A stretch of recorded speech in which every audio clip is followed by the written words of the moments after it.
Welcome everyone to the 63rd edition of the Home Theater Hub. As you can see, we got a packed house tonight. Might even have another guest a little bit later too. So just gonna go around the room, Mr. Ike. Yep. Got a different camera angle here. What's going on with this? I know. I've just been playing around with stuff, right? That's all you do when you get bored. I see. And yeah, figured I'll just try something out and see if it sticks. Got a full body camera view this time almost. Yeah. I was gonna take that somewhere else. Stay the course. Just keep your Kanye West wife to yourself, okay? Man, Too early to start. I haven't even cracked my first one. There we go. We're gonna start. We're gonna have to start with the light. What does that say? Schlitz? Is that what that says? No, Shiner. Oh, Shiner. Okay. Yeah. Schlitz is an old beer in Baltimore. Speaking of Baltimore, Mr. Kedrick Foster, he's got my O's hat on. So I just found out he's a fellow Baltimorean. What's going on, Mr. Kedrick? How are you, sir? I'm good. I appreciate y'all having me on the show. No, man, it's I just discovered your channel about 5 minutes ago. So now that I subscribe to a lot of home theater and electronic channels, so I'm surprised you haven't popped up on my feed yet. But it's a delight to have you as a guest. Really, we got to bring that hometown flavor to this show, right? Yes, sir. Yes, sir. I'm still small time, so I still got a lot to grow. I got a lot of time to grow. We'll check that out in a second. Then we got Mr. Michael back in action again. Hello, everybody. How are you, sir? Doing well. Glad I could join. Sorry I missed y'all last week at the hockey game, watching us beat up on the Blackhawks. So that was fun. That's a good excuse not to be on the show. Yeah. I didn't. If I had to go to the hockey game, I probably wouldn't be there either. Yeah. I was going to try to jump on after, but I had too much stuff to do. I was like, yeah. I just hopped on this week. Plus, I got a new microphone, so I didn't know how that was going to work. So, as per Paul's recommendation there, the old Shure. Sounding pretty good? Yeah. Good deal. Don't want to sound old tinny. Sounds pretty good. So, any updates or to your theater or anything like that? No, just had some complaints from my neighbors since the last time. Nice. So, yeah, gotta keep the movie watching before 10 p.m. I think so. Yeah, that's fair. Okay. That's fair. Yeah, I did watch quite a few movies. Black Swan, Baby Girl, Moana 2, Book of Eli, Enclave, and you had a lot of free time. Yeah, plenty of time, man. I just binge watch them. I watched like 3 on my day off, like back to back to back. Yeah. Nice. That's nice. Very good. I'm glad you got to enjoy the theater. That's why you got the complaints, because you were back to back to back. If you just probably spaced it out, you probably wouldn't have got those complaints anymore. Yeah, I had watched I think Nosferatu at like midnight or something one night last week, and you are really a bad neighbor. And Shane Lee just did a review on that too. He said there's a lot. Yeah, he said there's a lot of Atmos and a lot of nice bass too. Yeah. So I love it. It's one of my faves. So yeah, he just did a review on that. Just came out a couple days ago. Oh, excellent. So what's the name of that one? I haven't. Nosferatu. It's like what is that? Robert Eggers, like Egyptian mythology. That's what it sounds like, but it's not. No, vampire. It's vampire movie. Yeah. Oh, okay. So, yeah. Yeah, I'll have to watch that. It's like Dracula almost. Yeah, I'm not like a vampire movie fan by any means. So, but like, it's Robert Eggers, so it's always worth a watch. He puts like a really good, spin on all his movies, and they're always just so well done, I guess, cinematography wise and audio, and just it's a period piece and folklore he mixes in with it. So I like the vampire folklore and stuff. So your neighbors close, or Yeah, they're right above me. I'm in an He's in an apartment. apartment. Oh Remember? yeah. He did his Oh, tour. God. Yeah. I couldn't even use my system when I was Yeah, I guess I'll have to like show you after the show or something, Paul. Just give you a quick little rundown because I don't think Cool. you've seen. You were with Jonathan. Oh yeah, you were Jonathan when he Yeah. did his tour. Yes. Mhm. Yep. Well, we can do a recap. Yeah, we Yeah, could it looks like do we a lost recap. Kedrick's camera. That's why he Yeah. figures it out. So I know he logged in with his phone, and I think it caused his internet to drop. yeah, I think he's trying to maybe connect from it. Yeah. His man cave. He has an amazing man cave. So what theater. about you, Ike? How about you? You do anything in the theater? Well, we know you changed your camera angle, Yeah, I and you kind of probably had to in. clear off the desk with a bunch of stuff too, right? Yeah, I walked in and I looked at my projector, and it's not even plugged into the wall outlet because I got this. So you got the 3D emitter. Yep, finally. I'm You waiting get on it. the 3D glasses. They're coming in from Germany, and it's supposed to be here. I don't know what's up with DHL, but yeah. So you're gonna Ready start to- ordering Oro 3D movies too, or Hey, I mean, gonna get a laser disc next, or I mean, what? hey, retro How is a backwards thing, are you right? going? Hey, talking about our 3D, right? Did you I'm guys get telling Did you guys get the new NVIDIA Shield? We'll talk about it later, but they finally give us an NVIDIA Shield update, and it has Aura 3D now. Oh, I didn't know that. Yeah. I Yeah, don't they're have a now- shield, so Yeah, they promised that like 2 years ago, and then I guess lightning struck twice in the place, and they gave us that. after it's no longer in business, when they give us the update. Yeah, that was kind of amazing. But yeah, that's what I'm looking forward to. This is going to be my new plaything until maybe I get tired of it after like 2-3 weeks. You know how it goes. And yeah, so. But other than man, that, no. I'm telling no, you what. no movies. I was watching that Deadpool Wolverine in 3D. Man, that would be really it looks cool. so good. It really does. It looks so good. I mean, the picture is so crisp, and that's only SDR too. The picture is just so crisp. It's unbelievable. I can't wait to get that hooked up on the big screen. I can't wait. I can't wait. So, Do you have any updates in the theater? so for me, no updates from me. This week has been absolute HE double hockey sticks. Oh, okay. so just I did put the couch. I moved everything back. I put the couch up on the riser because I'm now starting to work on the hatch that goes for my attic.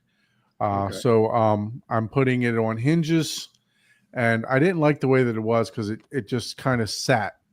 It was just sitting inside of like some trim, and I didn't want it to rattle. So I didn't like the way that was. So what it's going to do now is it's going to float in between the actual opening, and then it's going to actually screw in. So I made a frame with inside of the frame with some weather stripping at the bottom, and then I'm also putting weather stripping at the top. So that way it'll be double sealed. I'm asking a lot of my air conditioning because I added on that. I probably added on maybe an 11 by 18 portion to the room. So I'm asking a lot of my air conditioning to cool that area without upping, the tonnage or adding a mini split, which, if I have to add a mini split, I will. They have the ones that actually that will drop down in the ceiling, kind of like a regular air vent. And that would be the one that I would go with. But I'm hoping not to have to. My AC units in Florida, AC units usually only last about 7-8 years. So you got to replace them a lot. So I replaced my upstairs unit last year, and plans are to replace my downstairs unit this year. And it's a 3-ton, and I'll probably go to a 4 or a 4.5 ton. And that way it'll cover that extra square footage that I added if I do that. So, but no real updates in the theater other than I just moved that up. But I did get to watch a movie though. Oh, I watched what? Let me see. It was on Netflix. I think it's called Land of the Bad. oh, Land of Bad. Yeah. Land of Bad. Yeah. Yeah, I watched that the other day. I took my Focal headphones. I think I told you guys I took my Focal headphones up into my bedroom and just played it through Bluetooth, streaming from the Apple TV through Netflix. I tell you what, man, these Focal headphones, they're phenomenal for movies, man. I mean, I'm actually getting, panning and surround sound and everything from that stuff. So it's pretty good. So Don is about to get us in trouble now, man. The comments about that show, man. He's sad on that show, man. You can get Auro 3D on your headphones, man. You're about to get us in trouble, man. What do you think of the movie? The movie was decent. It was good up until the end. It's your typical Rambo / lone survivor / what else? What other movie is that? Where they send? I know the one Mark Wahlberg was in, where they send 4 guys in. Born. Oh yeah, not 12 hours or whatever hours. Not that one. No. But it was your typical movie like that. It's Rambo-esque at the end. But it was decent. It's worth watching. Yeah, it was worth watching. So, how about you, Mr. Kendrick? You get any chance to partake in any movies or entertainment this week in your theater that we're going to see a little bit later? I have actually. There's some. Now I'm trying to think of the name of the movie, and it was on Peacock. It's actually a series with Kevin Hart and not Bernie Mac. I said Bernie Mac. That would be a good one. Samuel L. Jackson. I'm sorry, and it's about the Ali fight. Oh, I haven't seen that one. It's a series. It's pretty good. It's a series. It's a series. I think like a new series or it's full of seasons in. No, I think it's only like the $1 Million Heist, Fight Night. Yes, Fight Night. Fight Night. The $1 Million Heist. Okay, that was pretty good. It's supposed to be based on a true story as well. Thanks to Google, I was able to figure that out. Have you guys seen Night Action on Netflix? No. It's like a really solid. You guys, the season 2 just came out. It's like it's really good, man. I don't even know how to explain it.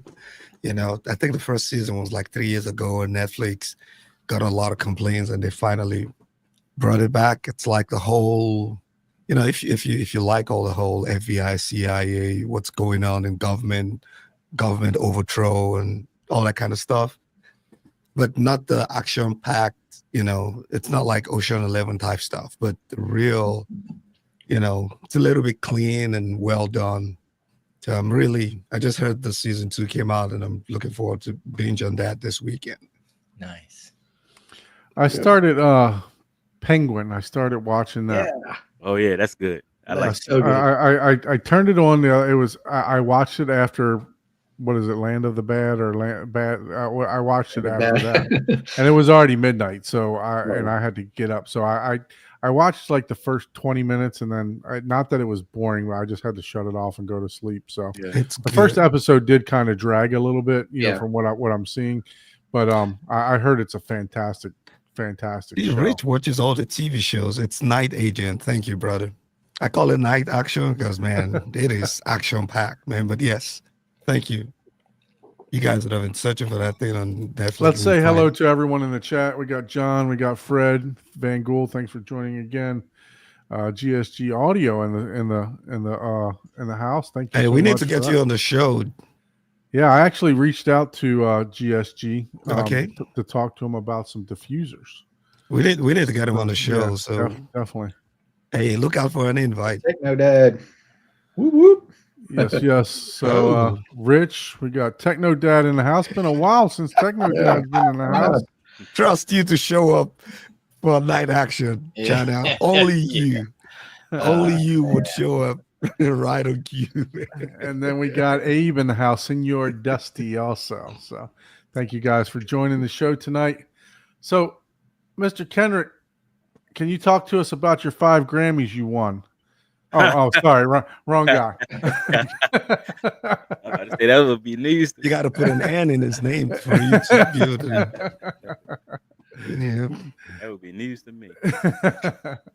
No, tell us a little bit about yourself, Kendrick. Appreciate you again for coming on to the show tonight.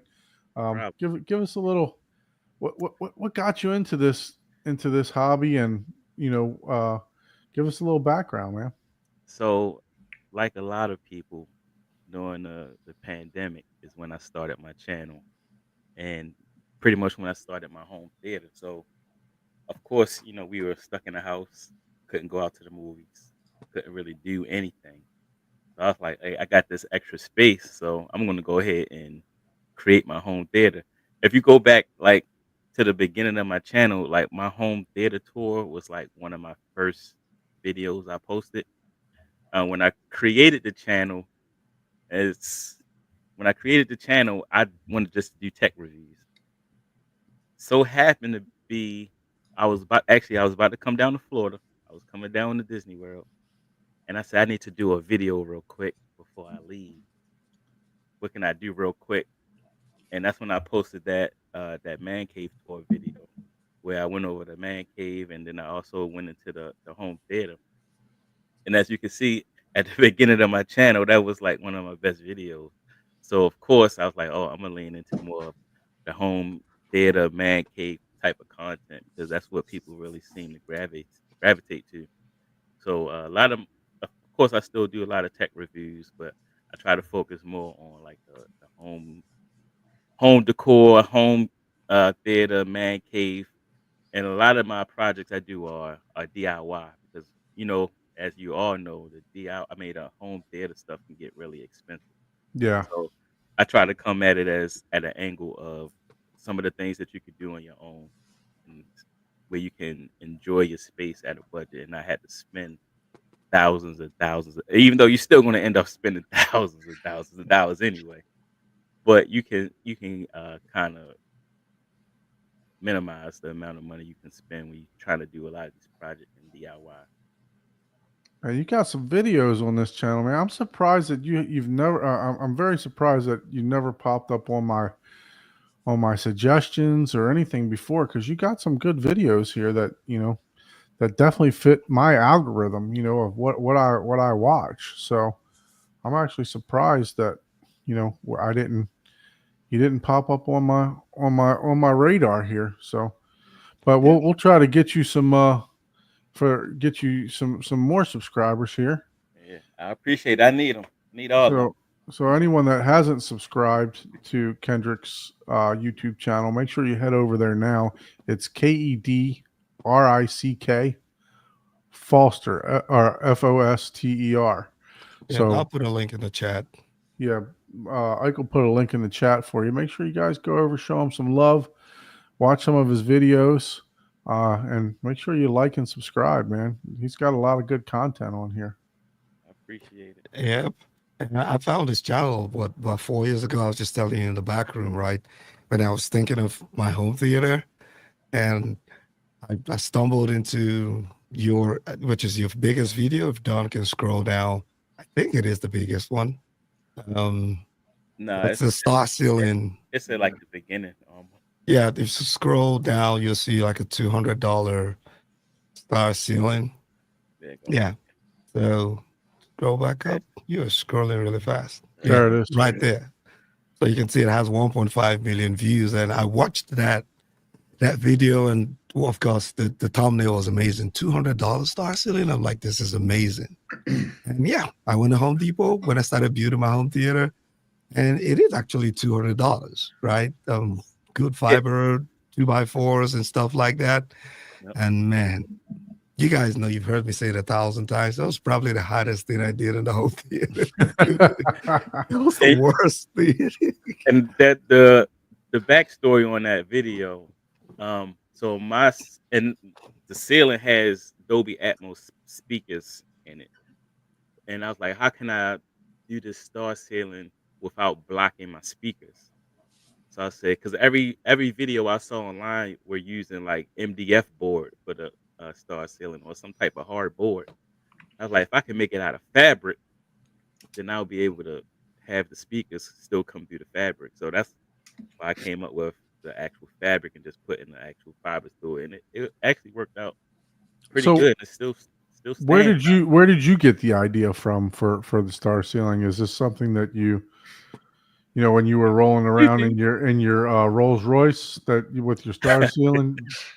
No, I'm pretty sure I saw it on YouTube somewhere. I'm pretty Oh, sure. okay. And like when I looked at a tutorial for it, they were all using MDF boards. So I was like, I gotta find a different. Yeah, it's way to do heavy. it. Yeah. Yeah, well, I'm thinking about doing my own unless I can get a sponsor for mine. Yeah. If No, anybody I'm wants glad- to sponsor the Star Ceiling for the Horizon Home Theater, please reach out. Yeah, I'll tell anybody, right? And you'll probably talk about it too. Is if you're gonna do it, don't do the mistake I made, and he probably made the same mistake. Use 8x8s, 2x8s or whatever, and make this really, large surface area, and then you have to thread in 700 fiber optics through them.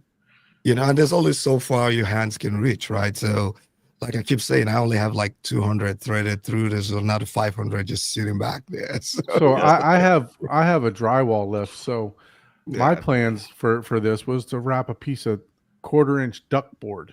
I don't know if you know what duck board is, but it's Mhm. it's super. It's like foam board, but more dense, Yeah. and it's light. And I was going to put magnets inside of it, and just put some U channel up on the ceiling, and attach it that way to where it's just nice and nice and thin, because I don't want to take too much of the space, and then I would cut out holes where the Atmos speakers are. So but yeah, just my thoughts were just to use a duck board that's fairly light and use the drywall lift to put it up once I get all the stars. But like I said, if somebody wants to sponsor the the star ceiling, because I've priced them out for the area. It's like 400 square feet, and they go anywhere from like $15 a square foot to Yeah, they're not more. cheap, man. Yeah, so they're expensive.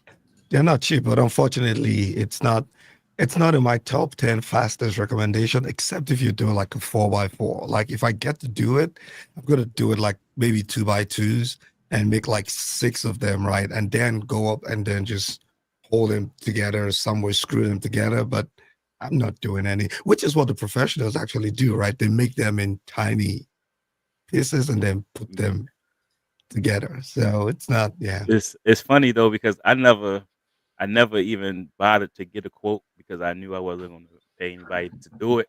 But Right. I knew it had to be expensive when people were sending me emails talking about they'll fly me out to make one.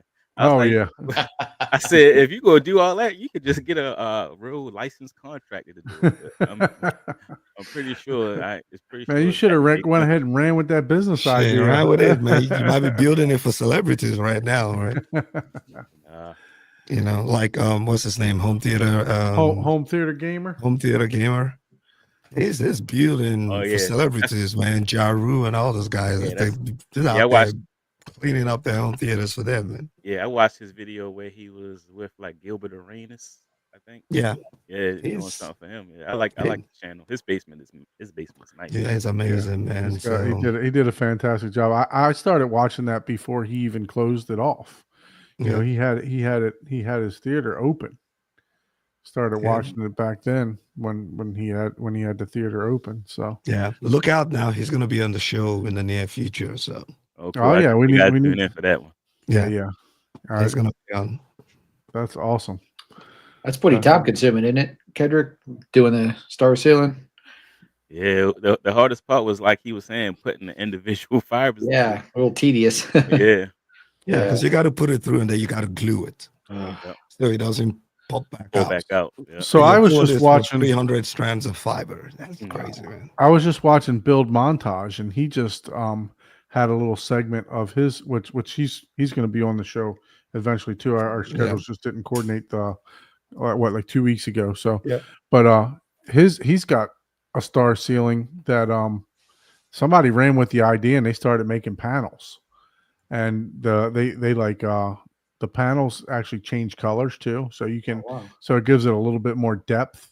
So they you can have individual addressable strands to where it'll change different colors, and I think it says like a 15-foot shooting star, one of the longest shooting stars that you can do now too. Oh, Wow. So yeah, so it's pretty cool, pretty cool. It's a great concept. It's something that I want to do in a theater. It's not my top priority, like Ike says. I got to be able to get up and running first. Speaking of up and running, Paul, where's Miguel at? What's the status of Miguel now? I'm going to force him Oh to man, start I working. told him I was gonna make fun of him today too, and this guy, well, so his projector bulb apparently went bad.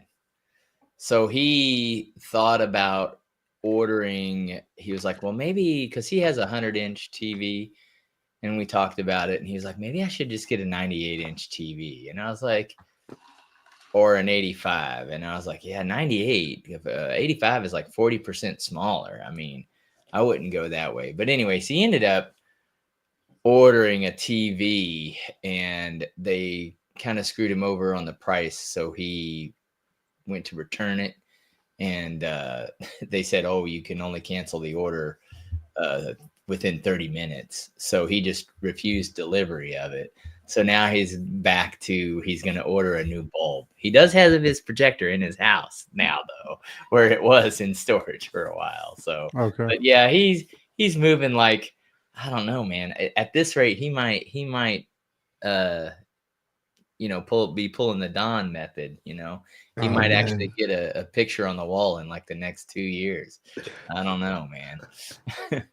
It's moving very slow. No more drywall, Rob. I'm done with drywall. As a matter of fact, we had a contractor come to the house the other day because unfortunately, I got a little bit of mold growing in one of my closets, Ooh, and that's not I good. had him come over, and they give us a quote to dig out, take all that stuff out and stuff like that. And he's like, I can leave it like that. And you can do drywall. You can do, you can put all the drywall back yourself, or you can hire somebody. I'm like, look, dude, I'm not touching drywall again for a long time. So just give me a quote to do everything if you're gonna do it. So no more drywall in my future. Lesson learned. Yeah, you're like, nope. I'll use it there. Plus, not only that, I'd have to carry those 8-foot. What are they? They're the thicker drywall, not half inch, 5/8 drywall up steps by myself, and they're not going to fit. I'd have to stand them straight up, and no, So background, Kedrick, Don has been building his theater for like 3 years now. And we've been giving him hell about it every night, every week. And, until a couple of weeks ago, we thought it was going to come in 2026 or 2027. Yeah, he said it was going to be NFL done by contractors. February. And I was like, yeah, don't hold your breath. Yeah, NFL style contract on this, or hockey baseball style contract on the building his home theater, man. So that's why we're always giving him crap, man. But Yeah, it's a process. he's been flying along the last few months, though. I watched the episode last week. I didn't get to join, but yeah, it was looking really good. Yeah, I got carpet down, riser in. This weekend, I plan on finishing that hatch. I plan on putting together, finish running the speaker wire. I ran all the speaker wire to the Atmos, so I need to run all the rest of the speaker wire. I plan on hopefully getting in the other chairs for the back row, screwing them all together. What else? I'm hoping to get the screen put up and maybe even watch the Super Bowl. Yeah. now you're pushing it. So Yeah. I'm pushing the envelope, but it may get done. I don't know. My wife was talking about, because I have a new niece, and I've not seen her yet. So Congratulations. Yeah. So we're talking about maybe going to see some family this weekend. So that might take precedence. So that should always take precedence, man. Yep. So we have a new niece to the family. So, yeah. So that'll, if that plan comes to fruition, that's what I'll be doing. But if not, I'm going to be working hard Saturday after I get off of work, probably around 12 o'clock. I'll probably be working Saturday all the way right up to the Super Bowl to try to get this thing Nice. watchable, hopefully. Exciting. It's so exciting. I'm excited for you. And then, there's still a long way to go. Still a ton of stuff that I want to do. Yes, it'll be functionable. But I want to put, as mentioned before, I want to put fabric wall pretty much up and down, maybe except for maybe a 1 foot on the top and 1 foot on the bottom, with sound treatments behind the fabric wall. So there's still a lot to do with that, and also with the star ceiling that I eventually want to do, and also with sound treatment too, right? So you can hire Kedrick, man. I will tell you. Gotta get you your first let me contract. fly Kendrick in. He comes to Florida regularly anyway. I'll just give him a free hotel stay here.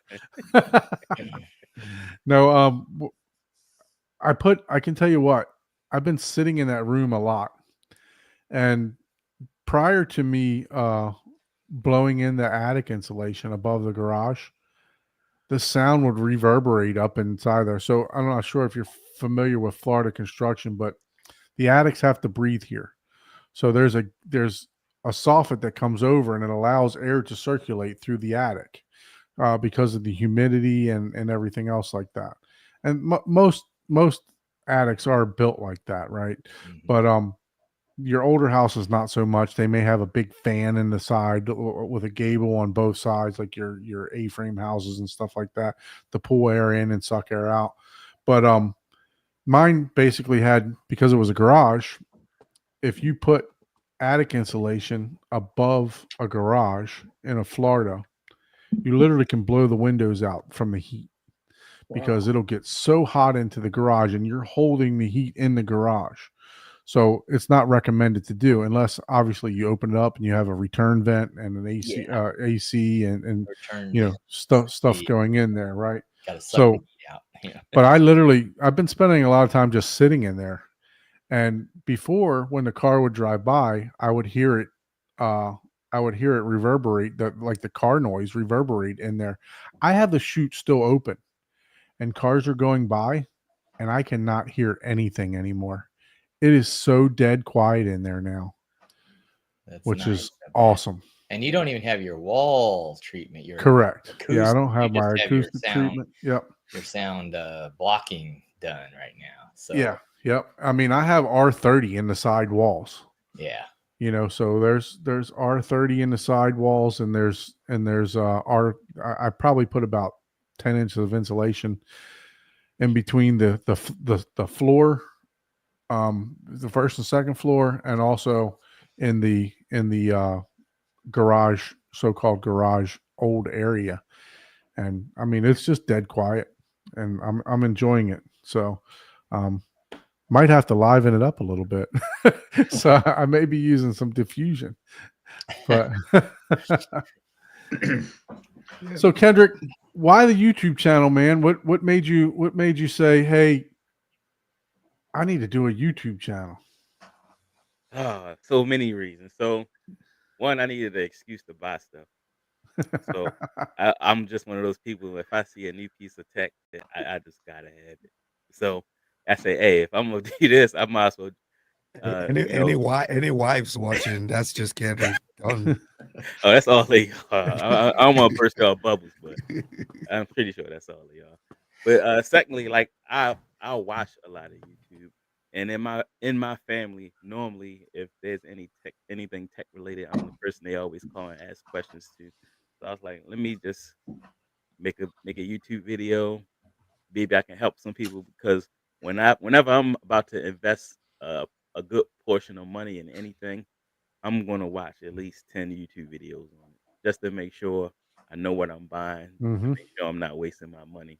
So since I'm already a person that already buys a lot of tech as is, I figured it was a great fit. Like I said, I'm a former photographer too, so like I was already into cameras and mics and all that type of stuff. Like I just had a passion for that type of thing. So it seemed like a natural fit for me. Well, Paul's a photographer too. Cool. Yep. Paul likes to dabble a little bit. Brews and views, Paul. Yeah, Brews and Views, Paul. I have a centerfold in Hot Rods magazine. That's Oh my boy. claim to Nice. I'm glad you finished that. I'm glad you finished that sentence. Well, I mean, you could take it that if you wanted to take it out of context. I mean, me, I have a hot rod, and I'm the centerfold. You know? Hey. I mean, you know, it writes itself, man. Hey, you had to unfold it to the third, page, right? Oh man, but I'm like the little staple in between the pages. They use an ultra wide zoom lens on that one. Right? So Kedrick, we've had a running question the last 2 episodes, right? We're gonna throw it at you. And the question was, what are the top 5 things in order, maybe priority, that you would consider if you were to go back and build your home theater all over? So what are those 5 things that, looking back now, you probably maybe placed the wrong order of priority, but now you can go back and say, okay, I would have done this before this? So my problem was when I first built the space, it wasn't a home theater. So when I put the walls up, it was originally just supposed to be an office. So no speaker wires ran, no outlets where I needed outlets. So if you're definitely building a home theater from the scratch, that's number one. Run your speaker wires. Make sure your outlets are placed where you need them, especially if you're using like a projector. You want like the ceiling mounted projector. Gotta have it power. I had to do all of that after the fact. The Dolby Atmos speakers was a pain. I had to do that after the fact. So that is definitely number one. Number 2 is the sound treatments. I think I would have invested a little bit more money in my sound treatments. Like right now, I have movie posters in there, which is horrible for sound. Which is horrible for sound. Guilty as well. Yeah. So I definitely would invest a little bit more thought into that. Lighting. That's one of my biggest issues right now is lighting, especially having that star ceiling right in the middle of my ceiling. It's hard to get any decent lighting, which is cool because most of the times the lights is off anyway. So then number 3 is lighting. Number 4, ventilation, Yeah. because it gets really hot in there. I have, lights going, LED lights. You got the receiver going. I have a projector. I have a TV. Like a lot of electronics going in there, so and there's not a lot of ventilation in that room. No windows, so it definitely can get really hot. So somehow trying to install some ventilation probably would have been nice.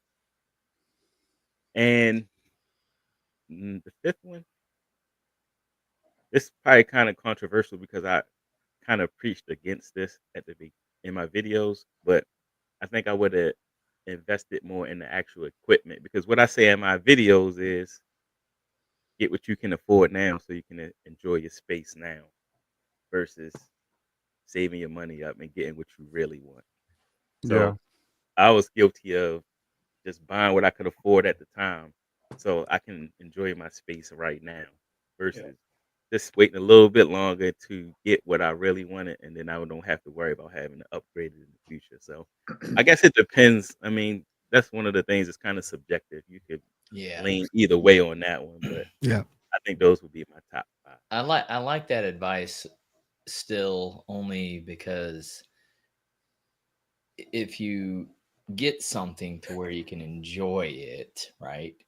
You may be like, it's like, okay, I got atmosphere, I've got a little bass. It's like, I don't need any more. If you don't enjoy it, you know what I mean? Like you can buy a really fast car. If you never use it or you don't enjoy it, you're just like, yeah, okay, I'm not a car guy, Right. and you don't want to spend $100,000 on speakers to find out that I'd rather just go to the theater. Or I don't really care.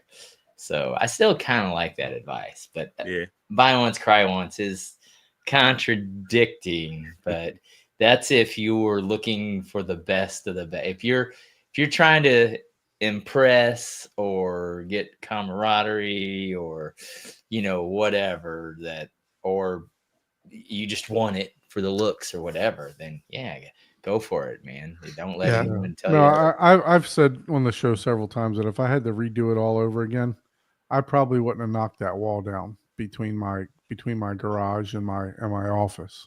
Yeah. Maybe eventually I would have, but as you guys teased me about, it's been several years, right? I could have slapped some in walls in there, could have built a riser in a week like I took to build this riser, and I could have been watching movies, Yeah. So it's just having and it wouldn't have been as and I can't say my room is soundproof because it's Yeah. not, but it wouldn't have been double drywalled. It wouldn't have been, green glued. It wouldn't have had all the insulation and everything else that I do now. But, it would have been functional, and the rest of the house would have heard it, but I still would have been able to use it. And then I could have eventually decided yeah. what was important for you. Yeah, Correct. that's kind of my whole point of, people say buy once, cry once. Well, but what's important to you? Do you want a TV? Do you want a 180-inch screen? Do you want No, what's important to Yeah. John is not to get married, right? Yeah, there you go. Yes. Number one. Number one. Don't get That married. changes so the you- budget right there. Yeah, for sure. No, but I think for me though, there's certain things I think you should buy once, cry once, because if you get a good one, you're probably not going to have to replace it. The projector, if you know that's what you want to do, your subwoofers. Yeah, if you get a really good subwoofer, you don't have to replace it. Even the next version comes out. Right. Yeah. And then, but I think most other things, right? It's if you've never really heard in-wall speakers, right, in a dedicated space, Mhm. and you want to go in-wall, man, I don't know about investing, so much to buy them because you might end up not liking them, or even speakers. If you throw in all the money and you just don't like it, then you got to deal with resale value and stuff like that. But I think AVR, that's probably where I made the most mistake. I ended up with like 3 or 4 AVRs before I ended up with the AVM 70. I should have really just bought me a really good processor, but I was always trying to cheap out, right? I'll get my Pioneer and got the cheap Pioneer, then got the Denon and got the cheap Denon, and it's like, man, just maybe for that, projector or AVR or processor, get a good one and you probably don't have to replace it, for a couple of years. Yeah. I think for me though, so I'm probably have all the cheap stuff you talking about right now. But I think for me, it's like with audio, it sounds good, and if you haven't heard better, you don't really know what you're Yeah, missing. you don't know what you're missing, man. So Yeah. I was kind of safe with that, Yeah. but with the visuals, I've seen like really nice TVs. So like when I got my first projector, I'm still holding out for one of these sponsors to send me a nice 4K projector. I don't think I can wait anymore. I think I'm gonna have to end up just going ahead and buy one. But I couldn't decide on if I wanted a TV or a projector, so I just put both. I put both in. So I think the visuals, the video quality is the one thing that is probably going to be my next upgrade. And it's the good thing about it is the easy upgrade. It's easy just to swap out a projector. So Yeah. Yeah. No, Yeah, but as long as you have the throw space, man, go big. It's. I tell you what, man, Giles's setup looks pretty damn nice. Oh yeah, I like his setup, man, with the 100-inch TV, right? that he's got 108. set up, man. I think if I could get a 136-inch TV, I think I'd probably go with the TV. I do. I think I would compromise the extras, because I'm at a 160-inch screen. If If I could go, if that's probably the lowest I would go is like 130. I think next year we'll probably see next CES we'll probably see 150 inch. Probably be close I'm to it. I'm visualizing walking into the home theater now and taking the TV remote and turning it on. I Yeah. don't know if I'll get the same nostalgia, man. Yeah, I mean, some Like- people like the direct. You know, 'Cause they I have a don't like the TV in direct here. view I have versus a the TV you know. in here. I have a TV downstairs, TV in the bedroom. Then I walk up to this dedicated space and then turn on another TV. I don't But know. do you have an OLED now? Yeah, I have all the LGs. I have OLEDs. Right. So when you aren't you amazed? Yes, but it's still, I don't know, man. The screen size and I just like that projection, man. Yeah. You can't beat that projection, man. I don't know, man. It's gonna If be you- hard if- to get 150. It's gonna be standing, man. You're not panel. mounting You it can't on the even wall. slide that. Slide it through in the the Well, door. they're What micro door, man? LED, the panels. Don't, Oh, don't the make them in a panels. panel. Oh, Okay. yeah. I once they do that, An affordable panel. Yeah. Yeah, if they do that, I would probably go with it.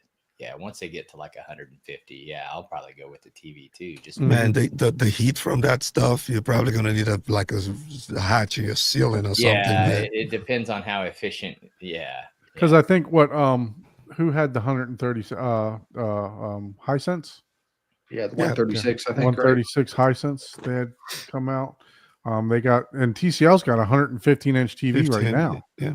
Mhm. You know, so that's a LED TV. It's not a it's a It full only panel. It's takes 4 people to install. yeah, it's 200 and some pounds for that thing. It comes with handles built in. Yeah. So you can unscrew the handles but yeah, I mean, I just think that you're going to get a much better picture. No, Even if you're spending 200. I mean, think about it. When you go to these shows, we go to M-Wave, right? There's a $200,000 projector sitting on top of these racks, and guess what? You still know it's not OLED. There's a Mad VR driving it because it's not able to tone map properly, right? So same thing. You gotta think about that. That you got your TV that's gonna do a much better job.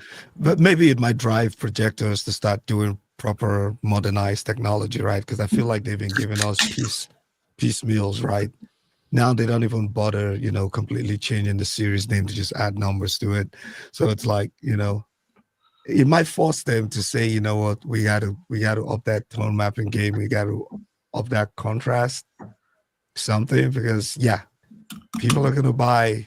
I want it to happen though. The good news is that Epson is pushing the bar with some of these projectors. 10,000 lumens, 7,000 lumens at a much cheaper price than like a Christie or a Barco. Yeah. So they're pushing that envelope now, and once you get to a certain nit level, you don't need tone mapping. So right. And that's the problem. That's projectors just aren't capable of the same nits. Mm-hmm. And it's not that even some of these OLEDs get that bright, but since the contrast is infinite, it compensates for that. Yeah, I mean, look, you're looking at one of the best ones at like 4,000 nits right now for a TV, right? That's crazy. Yeah, that's crazy. Right. No one needs 4,000 nits. That's that we're running into like the 80s DB war. And even your blackout room would look like evening, man, in Texas, man. Yeah, it's like, hey, what time is it? You've been watching like the movie The Sun Rises or something. And so let me go ahead and answer this question. Mosen, he asked about my seats that I'm getting for my theater.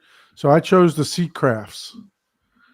So I don't know. Let me see. You guys can see that. So I have a row of 4 Seat Crafts. So that's the exact color and the exact make and model of the seats that I have. So the headrest is got lumbar support. I got recline and headrest. nice. So and I've had them for a little bit. I actually got a row of 4 maybe 3 years ago for $2,000. So I got a really good deal on that. Now you can't even get one chair for $2,000. It's like, so Jeez. I got a good deal on those. So they've been sitting in my garage for a little bit, but yeah. So that's the chairs that I have. You're keeping the couch still up front, I guess. Oh yeah, couch is Yeah. up front. I actually put the couch up on the riser prior to just when I was building it. And Yeah. then I put the theater chair, and the back of the theater chair is just too tall Yeah. to put down in the front.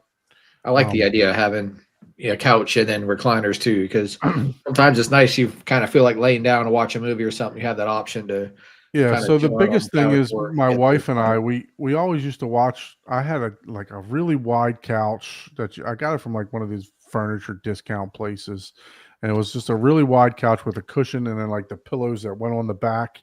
Yeah. And we loved that couch, man. I mean, Yeah. we would That's like lay what I on have. it and it was just comfortable to sink in and Yeah. everything else. And now we have a couch that's more modern. It's a lot. I don't mind it because it's got recliners built into it. So my wife don't care for it too much. So she don't sit on it a whole lot. And we've had that thing for gosh, 6-7 years now.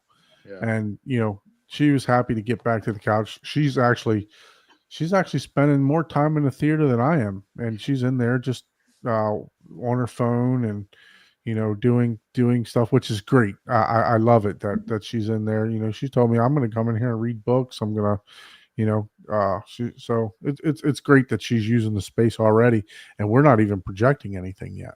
Yeah. So it's fantastic. Nice. So Mr. Kendrick, what we know about your your YouTube channel now, why you got into that, Mhm. why home theater? What drove your passion for home theater? So in my prior um, career before I started where I work now, I worked for Comcast and I would do a lot of installations and uh like I would see some of these beautiful home theater setups when I would go in people's houses. And at the time I was like 19, 20 years old, and I was like, I'm eventually be able to get that into my house. So when I got in the position and had the space to do so, it was a no brainer. I just knew I was going to eventually do it. So, um, of course, when you thinking about doing something, you get on YouTube, you go down that rabbit hole, and you see all the different stuff you never probably gonna be able to afford, but um, it just motivates you. It's like I'm gonna make my space as nice as I can at my budget. So um, that was really one of the motivating forces on why a lot of the things I did were DIY projects. Um, just getting inspiration off YouTube, really, and seeing things and seeing how I could implement it into my space. Yeah, no, I mean, that seems like a similar story for a lot of us. We went somewhere and we heard something or saw something that. Mhm. So I've always been a big movie fan, and I'd be sitting there, back in the old days when you had the VHS tapes, you'd be sitting there at Blockbuster waiting for people to return them, or your mom and pop store. You're renting 3 and 4 movies at a time. So I've always aspired to have a home theater of my own, also. So I Yeah, can feel your passion with that. yeah, and even back to my dad, who I forgot what was it called, laser disc. The disc Hmm. that was like this big.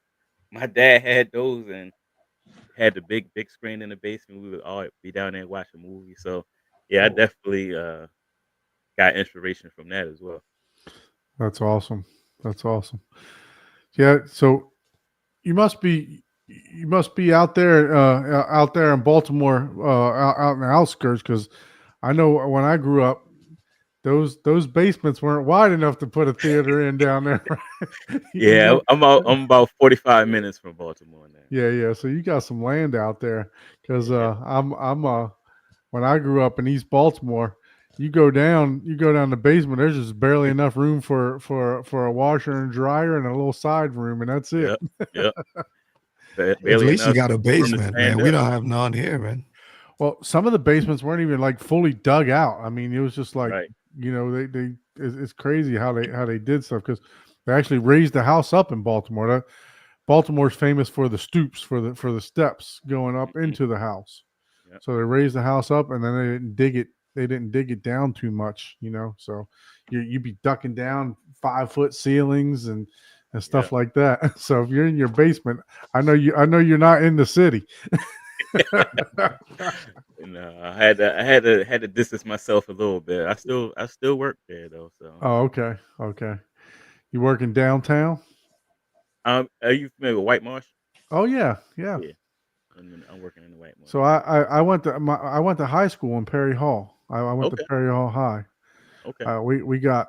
We got bussed from Perry Hall is actually a fairly decent. Well, it used to be a fairly decent school. I'm not sure. I haven't been there for 20 years now. A fairly decent neighborhood school, and but I was living in the projects down there in Chase, and we got bussed up there because Kenwood High School caught on fire.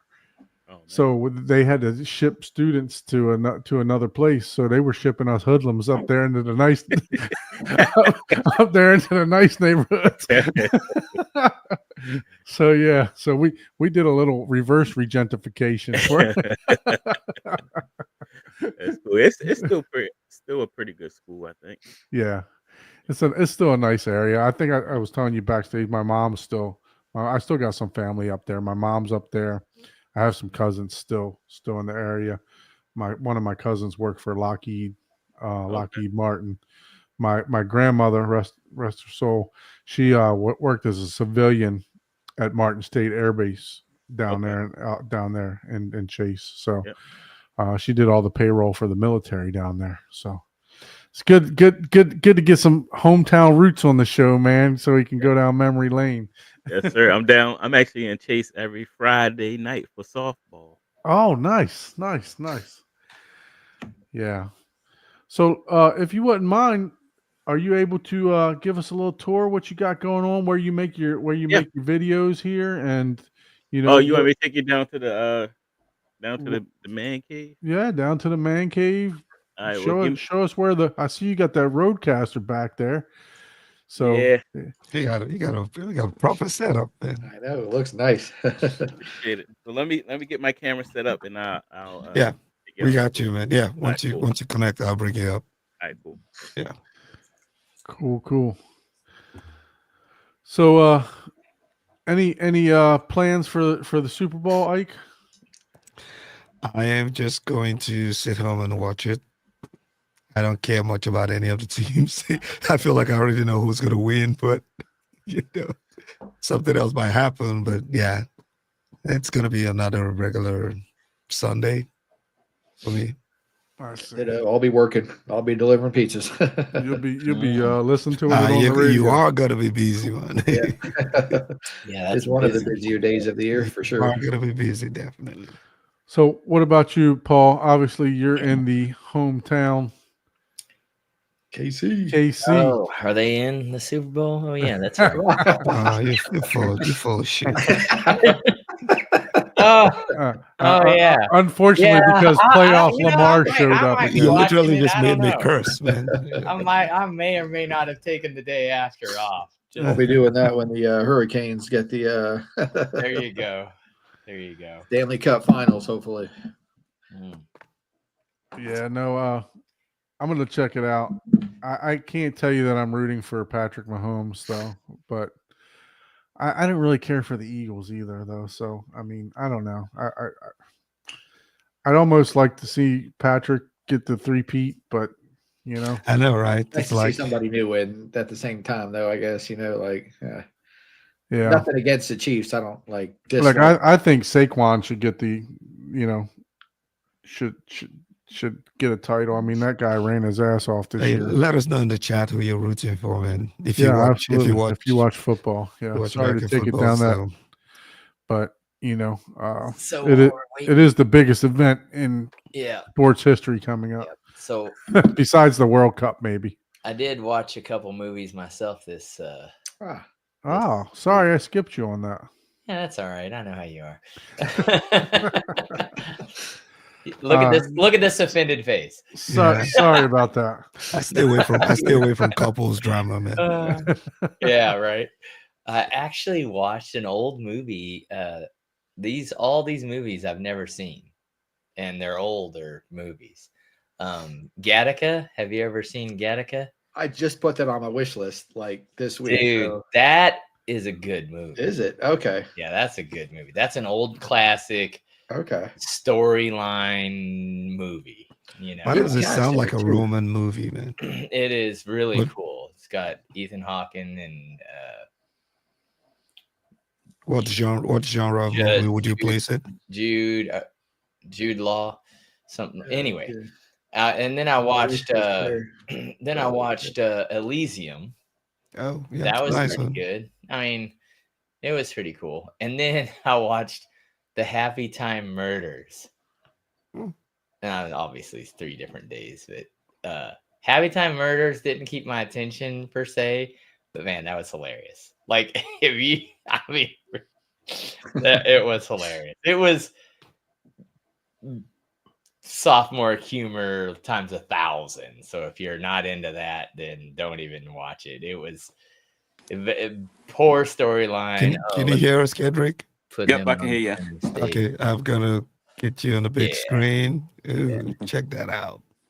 Oh yeah, look Oh, at that. nice. Wow.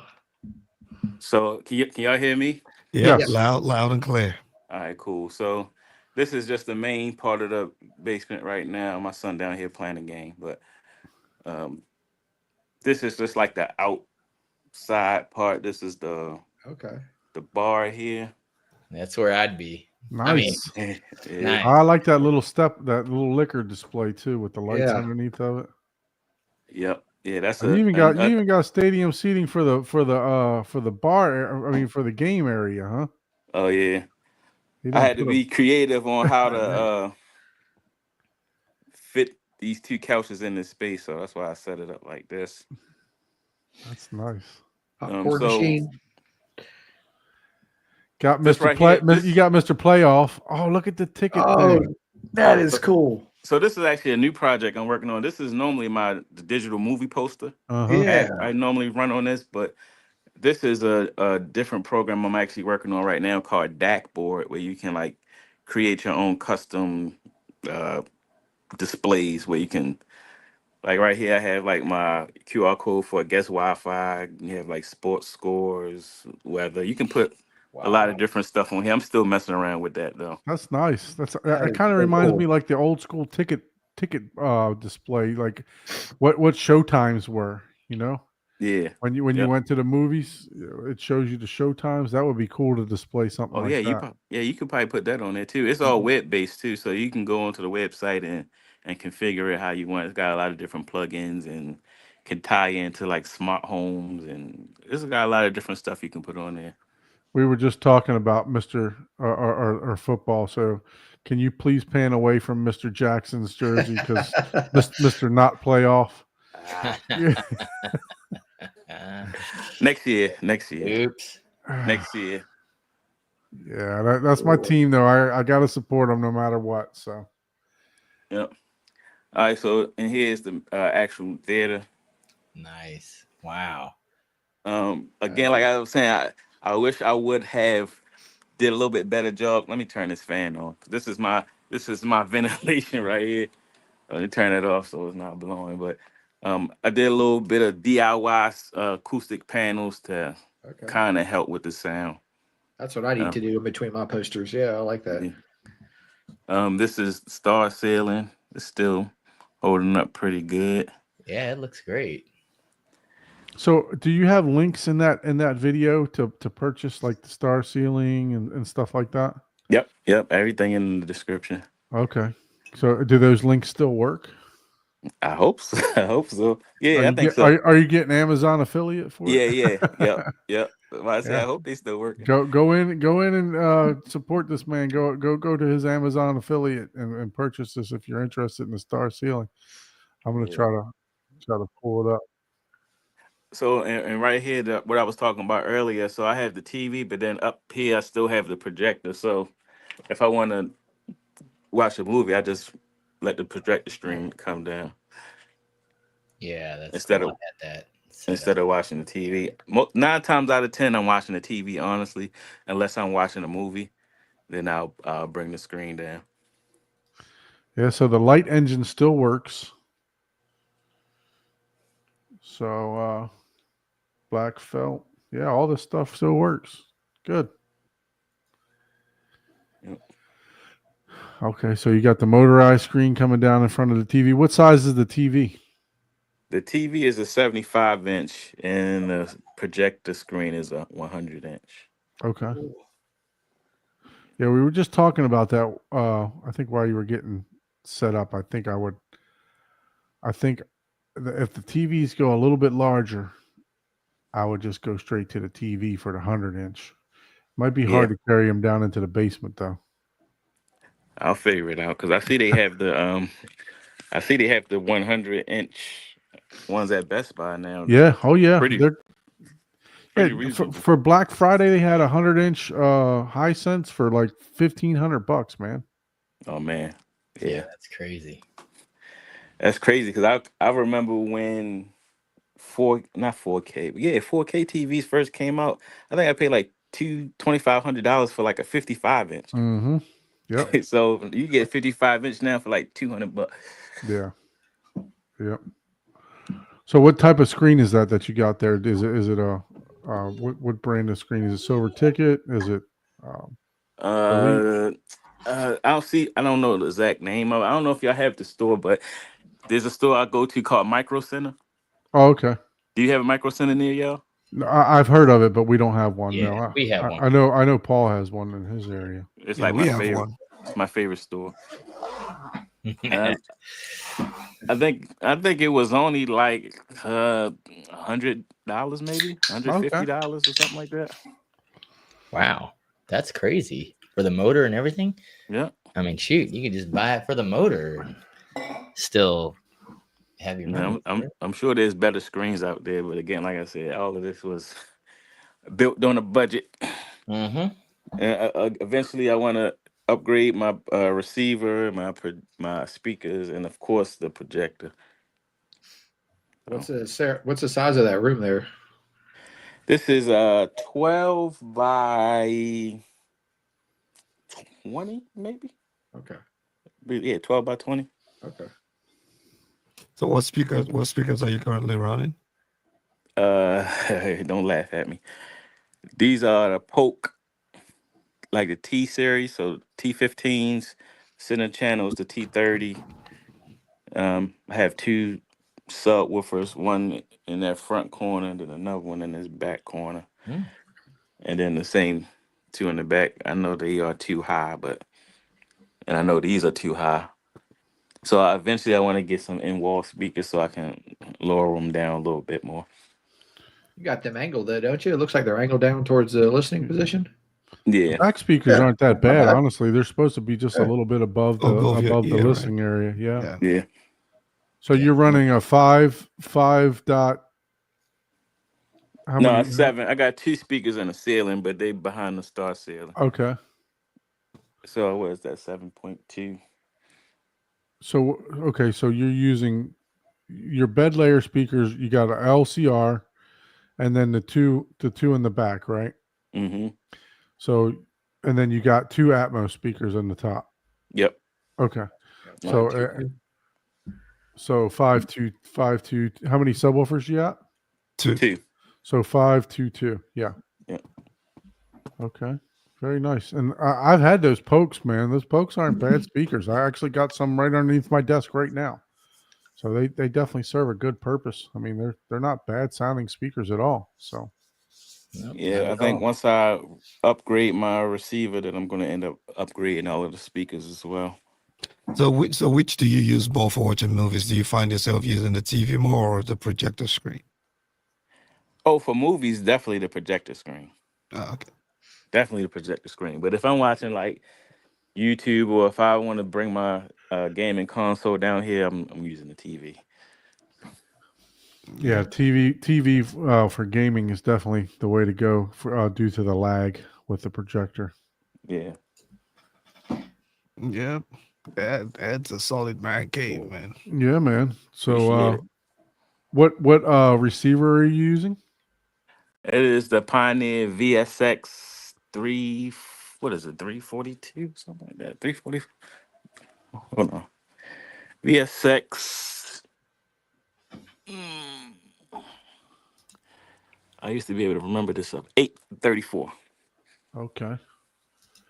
And then the projector. What? I'm sorry if you said it. If I missed it, but what's the projector that you're using? That's the VSonic. Uh, what is this? I forgot the series number. That's VSonic something. How do you like those, man? I used to be a big fan of ViewSonic, man, because they used to make like solid monitors. It's a cheap. It was like $600-700. Yeah. Yeah, they're not. They're really really bright, right? That's Yeah. those. So I eventually, when I initially bought the VSonic, I bought like the model below it, and I brought it home and hooked it up, and it wasn't bright enough, so I immediately took that one back and got that one. Okay. Man, I'm loving the decor, man. Yeah, I love that bar. That is so sweet. Appreciate Yeah, it. this is Yeah. So in the overall space here, is this normally like sporting watching events, or oh look, I just put that exact popcorn machine together I got the same one too. today. Yeah. So that's Oh, cool. believe it or not, this space is normally abandoned unless I'm having like, unless I have like people over or Super Bowl party or something like that. Gotcha. Just general party. Yeah, it Yeah. looks like, man, it looks like everybody'd be coming here to Yeah. watch the game. coming You over. got like 5 TVs, like you could have every game on. Got the sports ticker over there on the wall, Come man. on, man. Ooh, I love that. You Yeah, could that's keep definitely a track cool of the idea. scores the whole time over there. Yeah, for all the sports. Yeah, the crazy thing is, by the Ravens being so close to the Super Bowl and then losing, nobody even wants to watch the Super Bowl no more. Yeah, Yeah. trust me, I'm right there with them. I'm telling you. Yeah. And they weren't even that close this year. I mean, they were close, but they weren't, not as close as last year when they abandoned the run just like they did this year. We already talked about that. But so yeah, we're still butthurt, Paul. Don't smile too much behind this. There is no smiles over here. I'm drinking my beer right now. I was expecting you to crack another beer open. A celebratory beer. Yeah. No, You got You gotta nice celebrate when you can, because it ain't happening every year. That's I can true. tell you that right now. What you got at the bar, man? Yeah, I see some gentleman Jack there. Yep. Got that. I actually need to restock. I like that little setup that you got there. Did you Amaretto. build that yourself or did you purchase that? No, I built it. Okay. Oh, did you? Wow. Captain Professionally Morgan. done there. Yeah, I might man. have to do that. Yeah, that looks nice with those lights coming up Oh, like that. how is that's ice machine right over there? Yeah. How is that? Are those worth getting? It don't produce that much ice. I think I got that from Walmart or something like that. I actually want to get one that goes like in the cabinet that makes like the nugget ice. Yeah, that's what I thought that's what that one did is the No, it just makes like little small cubes. I mean, it's decent, so I don't have to keep running up and down the steps if I'm having a party or something. But You got a wet bar there and everything. You got a sink, all that stuff. yeah, that was a pain too. Running the plate. Did you run Quest or did you do copper? So it's PVC. PVC. But Okay. the problem is, again, this part of the basement was already finished when I moved in. Yeah. So I had to actually put a pump and run the drain up. Yep. In the bulkhead and then in the back of the basement to the drain. So that was a pain. That's basement problems in Baltimore right there. Yeah. I remember them pumps. You put a bathroom downstairs, you had to run a pump. You do, yeah. I remember that stuff. Yeah. Yep. Yeah. So what are your favorite movies you like to watch down there, man? What's your top movies that you like to watch, or your top demo tracks? So it gotta have some action in it. So I've been really into all of the Star Wars movies. I'm and watching a lot of the Marvel movies. I Okay. just finished watching all the Star Wars. So I was really in. Y'all might laugh at this, but I was really late in the Star Wars. I didn't actually start watching Star Wars until the Mandalorian came on. Oh, Yeah. okay. I Oh. haven't seen the for me personally, which I do want to go back through all the Star Wars myself. I the most I saw was the three that they added on, like the Phantom Menace and stuff like that. The You didn't watch prequels. the original stuff? I watched the first originals, the three of those, Okay. Yeah. That's and then I watched the three other ones, and that's it. I didn't watch anything else, like New Hope and all that stuff. I Gotcha. didn't watch any of those. So do you guys watch them in order of release, or do you watch them by the sequence? Because I watched all of them, but I didn't care about the storyline until now. I'm like, okay, maybe I should go. I watched them in order of release date, Yeah. and it worked out still. Oh, okay, Worked out. because some people say there's a way to order the stories itself, and then there's the order of release. I just watched them. I know I've watched all of them, but If I watch them, I would be in the story episode 1, 2 through 9. I started doing them. I only got through 2. Yeah, because they're labeled. Started doing something else. Yeah. Yeah. So what Kendrick, what media player are you using? Is it a Blu-ray player? Is it like a Zapedi, or is it any NVIDIA Shield? How are you supplying the content to the theater? So I use mostly the NVIDIA Shield if I'm like streaming. But Okay, if I'm like want to play a Blu-ray, I just use my Xbox. I see. Nice. Yeah. you got the NVIDIA Shield update finally, the 9.2. I'm not gonna lie to you, I haven't turned that thing on. I haven't You're turned that not thing alone, on. man. I turned mine on and I saw it. Hello, Abe. Hey, What's going on, Abe? How are you, sir? oh, not bad, man. Just chilling here. I figured I'd jump in today. I finally had a little bit of breathing time. Looks like you got some kind of rack building going on behind you there. Yeah, I got a Nice project rack. I'm working on. I got to start wiring this up soon. I've racked all the gear, and then next week when I get back, I got to wire it up. Gotcha. Nice. So, Kendrick, what about your seats? What did you where did you choose your seats from and stuff? I got these from a site called Four Seating. Uh-huh. Heard of that? I want to say they were for all four. I think I paid like $2,500, something like that. Mm-hmm. Oh wow. So it wasn't too bad. And what's your favorite genre of movies? I see you got horror back there behind you. Definitely action. Action. For sure, Very good. action. For sure, action. Very good. Yeah, no, I'm a horror and action guy myself. I do like a good comedy though. You have to But yeah, laugh and yeah, that's second. That's second for me is comedy. Yeah. I like. I don't know what would be my favorite, like sci-fi, action, and comedy. But I mean, those are the genres I go for. I don't really watch horror at all. I don't know if I even have a favorite. I just know what I would not watch. Yeah. Yeah, there you go. That's horror.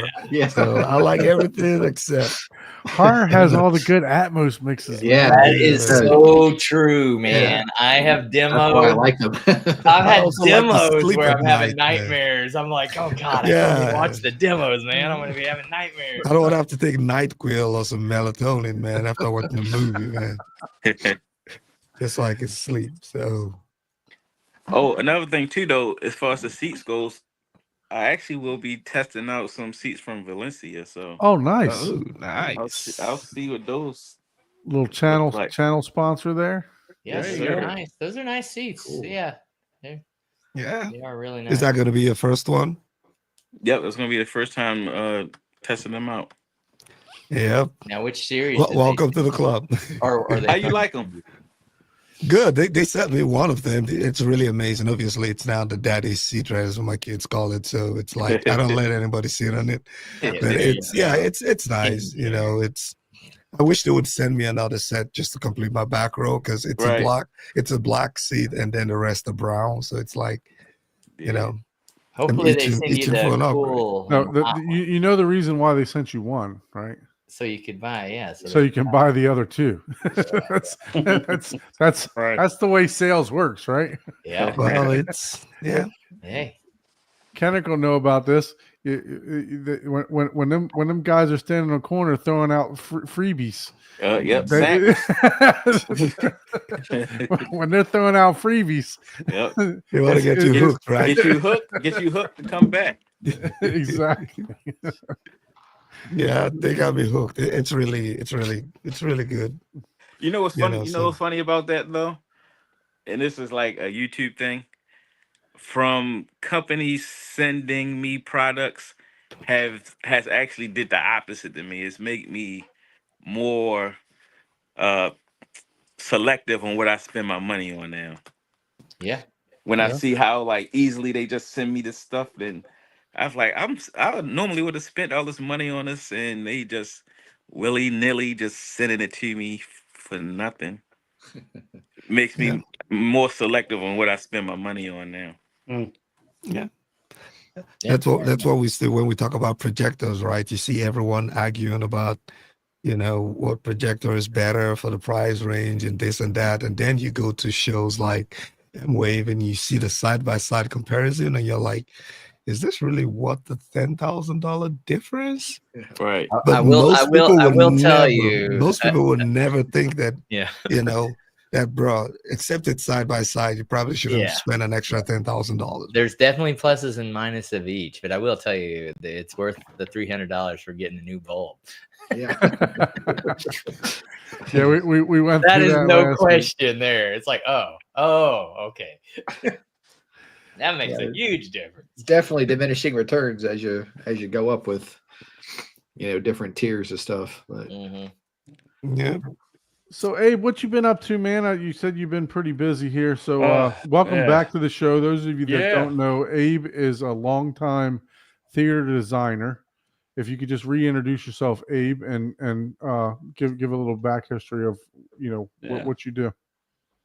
Well, I've been doing home theaters now for about close to 30 years.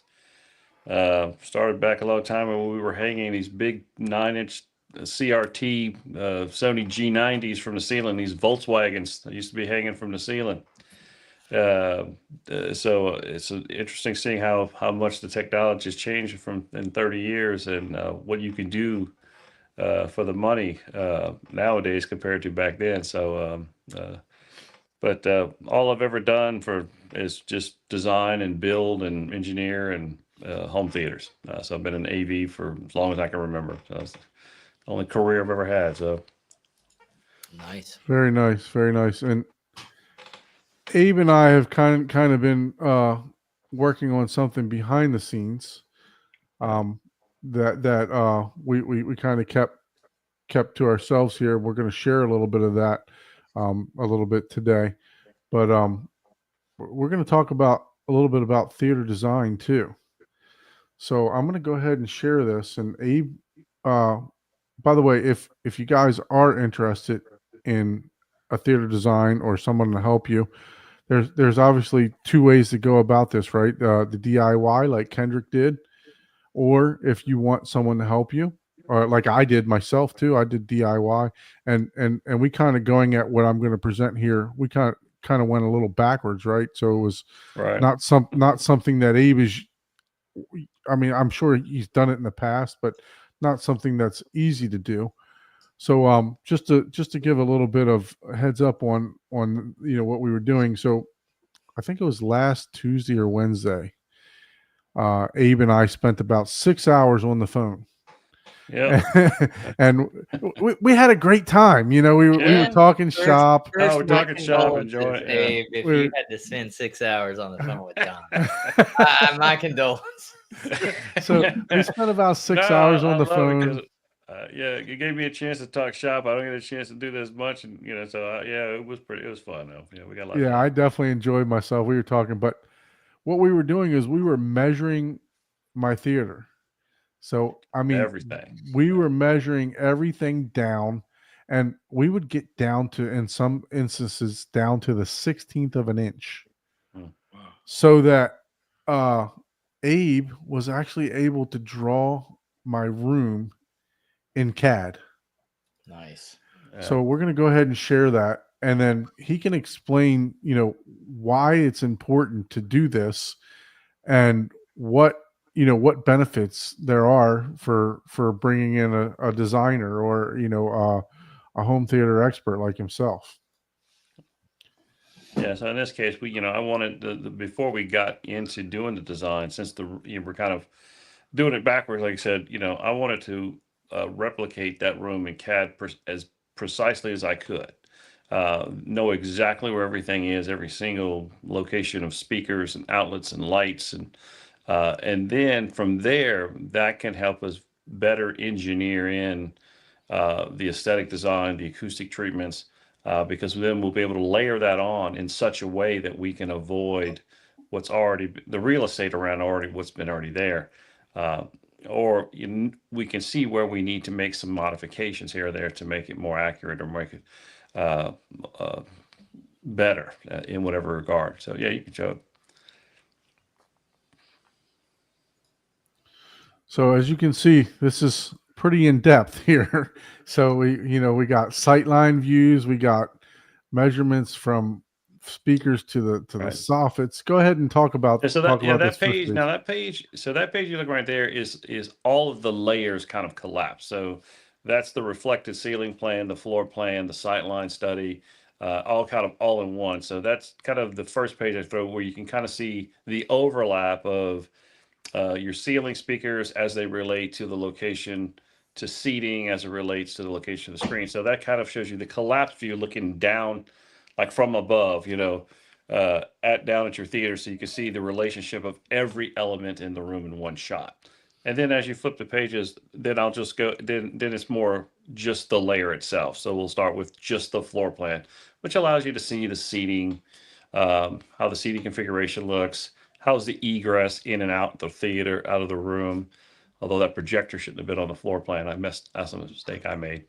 But then the next page is the reflected ceiling plan that would show you if you look up, if you were like the way a reflected ceiling plan works is if you put a mirror on the floor, what do you see if you look up? And that's the reflected ceiling plan. So up in the ceiling is the speakers, the lights, and the projector. And then this is where we spend most of our time, is going through all the elevations and measuring out every single window, the dimensions between them, the heights, the soffit, the cove, for every single nook and cranny of that room. And you can. The next page shows the framing. You had already had this framing detail, so we dimensioned all the framing for the screen wall. Because the more accurate I have that in CAD, the better and easier it is to start really figuring out, honing in how to layer in the design. And so like this elevation, so the first one was the windows. Then the second page is the framing in front of the windows. Then this third page coming up is the speaker layer. So I'm turning layers on as we flip through the pages. This is the speaker arrangement as it relates to the framing, as it relates to speaker. Then I've kind of layered onto the screen, so you can see that relationship between where the drivers in the LCR, so we can see exactly where they're landing, make sure they're missing the frame, or make sure they're missing a 2x4, so they're nothing's blocking the tweeters or whatever. So this kind of is our visual to make sure that we're in alignment with how Don wants it, and how what he originally had planned. So just show him, okay, here's what you got. So, and this is how everything fits. And then the next page is. I'll tell you that he had to design these speakers in CAD. So I mean, and they're exactly how I was speaking, to him. I was like, look, the frame of this screen is going to fall in between the woofers, and that's exactly how I had it set up because I didn't want it to be too low to impede the mid range and the bass drivers, and I didn't want it to impede the tweeters either. So that's why I set that bar across the top. As we look at this previous elevation here, this 2x4 is actually going to be what holds the screen on. So yeah, so that was all designed, prior. And that's part of what I do is I'll take the actual CAD block of the speaker, and if the company doesn't provide a CAD block, I'll create a 2-scale CAD block of the speaker from all angles, so we know it's precise fit. So we know exactly that's where it's going to land in reality within an eighth of an inch. Nice. Hopefully. So, and then that's once we layer on the screen wall, that would be with the fabric wrapping a surround around. So you just see a nice, good, clean screen wall, which I'm assuming we'll do. I don't know what color yet. It's gonna be black, or gonna do a black frame surround. Just all black. Okay, which is ideal. Yeah. And then this is where we started layering on, like where I spent most time dimensioning out every single outlet, every single speaker location, which from what I remember is pre-wired. So then I went and put the speakers in the general dimension where Don had the pre-wire. Yeah, and for those of you that are looking, this is the back wall, and this is the right and left rear surrounds, and the Lindorf actually has an option to do a center rear. Cool. So I want to play around with that too. So I pre-wired that, and I'll have the center rear set up too. Yeah, Shane Lee recommends that, I think, too. He likes the rear center. Mm-hmm. Yeah, this is our right wall elevation, and from what I remember, you had like niches already in the wall, so we measured the niches where the bookshelf speakers will go into that niche. Yeah. And then you're using that in ceiling speaker as a front wide, which we have near the door there. And then you can see in the ceiling, that's the section view of the in ceilings. And if you even zoom in, that you can actually see the angles of which we have them pointing into the room based on where the baffle, because those speakers, the baffle of the speakers are at an angle. So you can actually zoom in and see which way. I knew how to work this Apple mouse. I could zoom in, but I don't know. Let's see. Oh, I can do it up here. Let's see. There we go. Yeah, I don't know. Your guess was good to mine on that one. Here we go. So now we can zoom in. So yeah, you can see the angles on that a little bit better.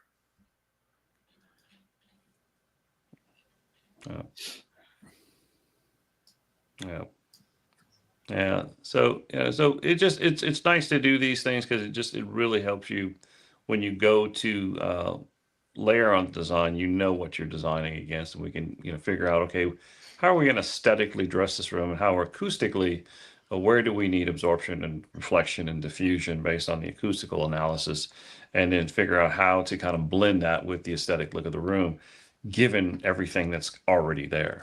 So that'll be the unique challenge, the fun part of it all. So I'm looking forward to working with Don on that, because that'll be enjoyable. And is that page blank? Oh my God, I had a blank page in the drawings. Okay. All you got to do is add this page was left blank intentionally. Yeah. No, that's a mistake probably, but yeah, I should put. Where did that come from? So that's our left wall, and then I think below that we have the sight lines. Sight line? Yeah. Now this, cool. I like this one. So kind of zoom out of that just a little bit so you can see the whole. There you go. Yeah. So this is another thing that me and Don, I had Don sit in his chair and have someone measure his eyeball height. So I wanted to know where his eye fell when he sat in that chair, so that I could do an elevation sight line to make sure that when he sat in that back chair, he could see over the person's head in front of him. So I had him sit in both his chairs and measure the eye height. And then I moved my little guy in CAD down to where his eyeball is. So another thing we try to do to get it as precise as possible, to know where your eyeball is falling, so we can know exactly where it is. Our screen in the right place? Are we going to be able to? Is it going to clip the guy's head in front of us? And all of that's to scale. Like that seating was drawn to scale, so it's exactly the size of what it would be in relationship. Yeah, he was like, "Give me the model of your couch." I'm like, "I don't know," you know. So He's like flipping it over. I had to call. I actually called where I bought them from. Well, and I ended up for that couch. I ended up building that block in CAD. So I took the picture and traced it, and then scaled it, and then built it. And then if you notice that little guy in the seat, that's me. So if you ever see drawings with that guy in it, you know who drew it. That's awesome. CAD is so cool. I love seeing all these views of the room. It really puts everything, perfectly to scale and perspective. Yeah, and you can see your throw distance and vertical offset of your projector, so you can see. Yeah. And that's one thing we need to measure to double check that our vertical offset is within tolerance of the distance from center of lens to top of screen. Which, if that's the JVC NZ8. NZ8, yes. Yeah, which I believe is 65%. So we should have enough vertical offset given, or without you having to tilt it, and because we don't want to tilt. I mean, if I have to, I can always just put it on a mount and drop it down, because I would put it on. That's what I do. Put it on a mount, let it hang, and just drop it down a little bit, but keep it level so that we stay within the vertical offset. Because I try to avoid tilting if we can. Yeah. Then the next page should be your plan. So you got elevation, sight line. Well, that's another. What did I look for again? Oh, did I not include a plan elevation? Oh, it might have been on that floor. You know what? I think it was on that first page, but that's fine. That kind of showed there you go. It kind of shows that was kind of to show you what's the horizontal viewing angle. So you're at 67 in the front? 63. 63, and what was it? 42. 42. Which is good. I mean, that's a good, comfortable viewing angle for some good envelopment without being too wide that you lose the what's the action going on in the periphery in the outside of your kind of normal cone of viewing there. So that's appropriate right there. So what you're saying is I did a decent job designing. You did. Yeah. Actually, yeah. As I was doing this, I was looking at what you did. I was like, well, okay, that's not bad. They got that right. Okay, that's good. So overall, you did a good job. So hey, attaboy. Yeah, and when we were measuring, he helped me too because I'm telling you, Abe got very granular on this with me, and he's like, okay, this wall plus this wall plus this wall is not adding up. So let's go back and redo it again. Yeah. And you take the overall, everything's got to add up. So we got very granular. 16th of an inch, yeah. Yeah. And there was one of my steps was actually, I don't know what happened, but it actually got unlevel somehow.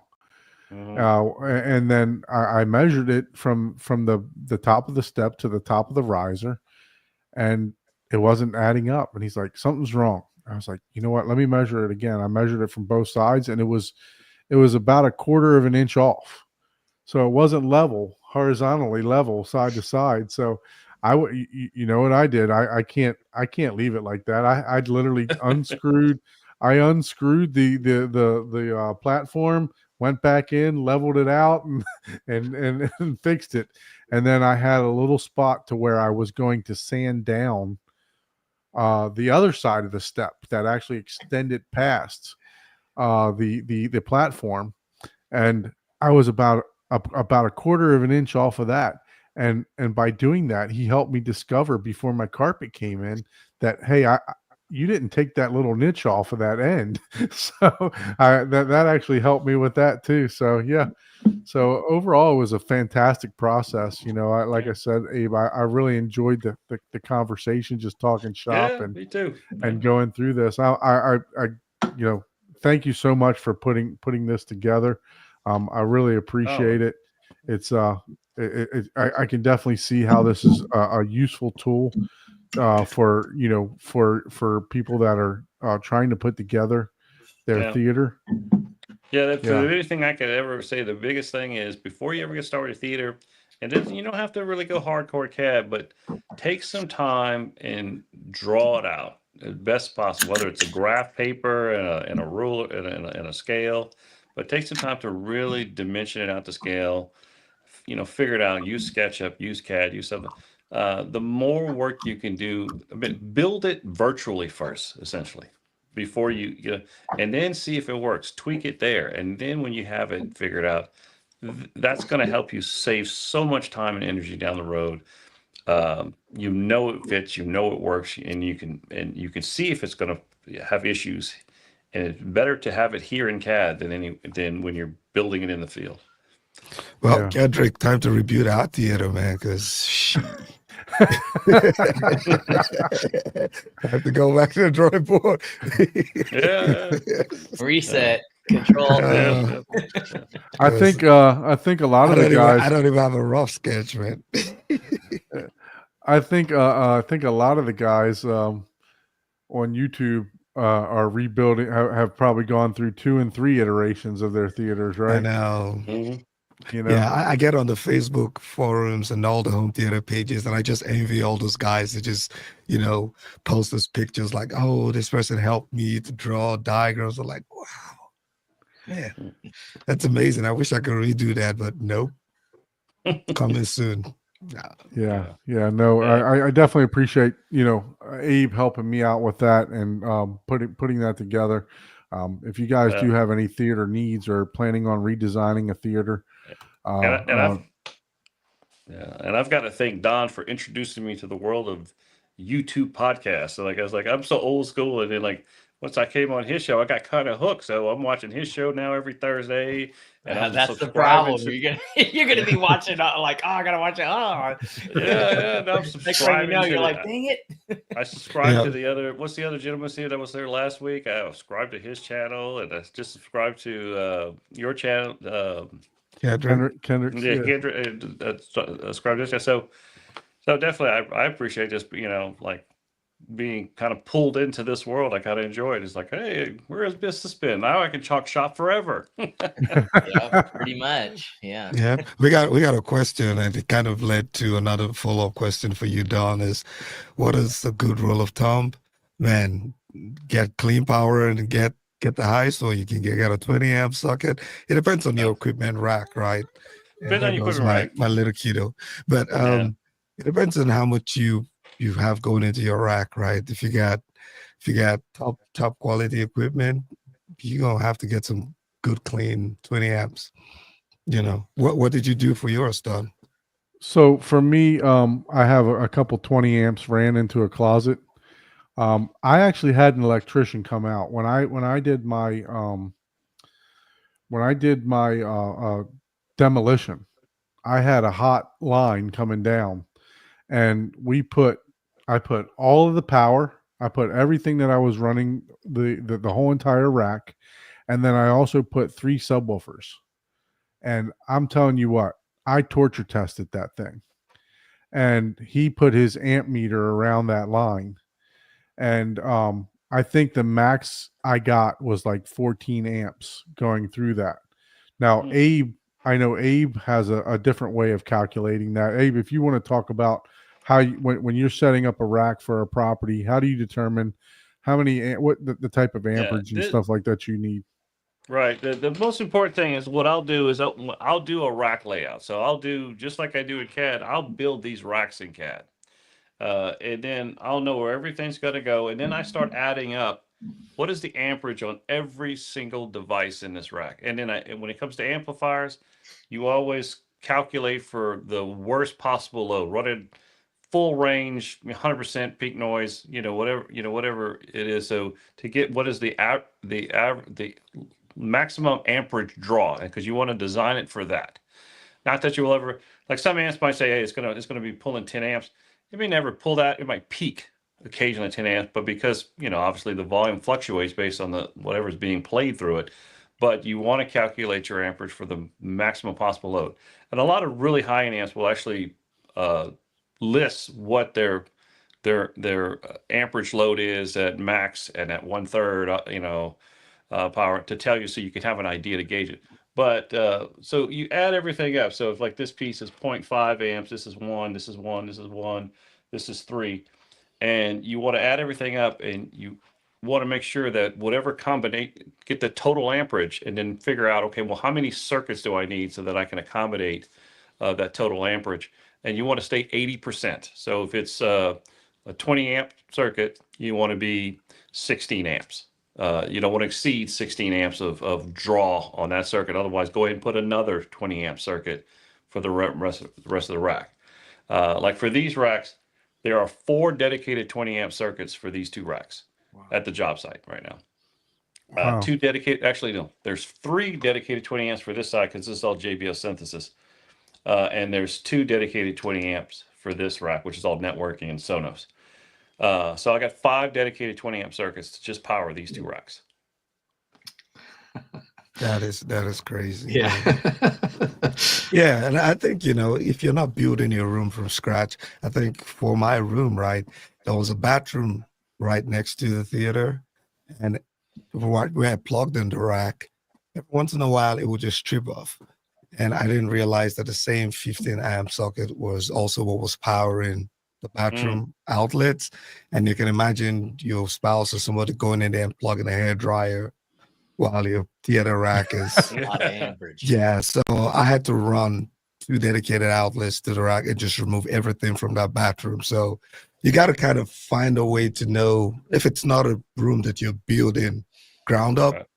You want to make sure that the outlets in your room are not plugged Right. into a bathroom, because that hair dryer, I know, trust me, that would Oh blow yeah, up. that'll Hair throw it. dryer Or pulls more amperage than most of them will. clothing iron, that would blow up your entire rack. Yeah, definitely just do a circuit test. Just map out your circuits and see what you can use, and you find out that if it's already existing, that's the best way to do it. Yeah. One thing I will note, something to remember too, when you are building from scratch, and you have that opportunity, and you put your dedicated outlets here, make sure they're on the same phase or same leg of the circuit panel. The reason being is that'll helps avoid ground differential, and you don't have to worry about that 60 hertz hum by the ground difference that happens from circuits not being on the same phase. So just a little bit of advice. And those they have these things now. I actually saw one on TikTok the other day. It's you just plug it into your receptacle, and then you go back to your breaker panel, and it'll tell you what actual breaker that plug is on. You So can tone it out. Yeah. Yeah, you don't can- even have to touch it. You just point it at it, and it tells you, it'll beep and let you know, hey, this breaker is for that room or for that socket.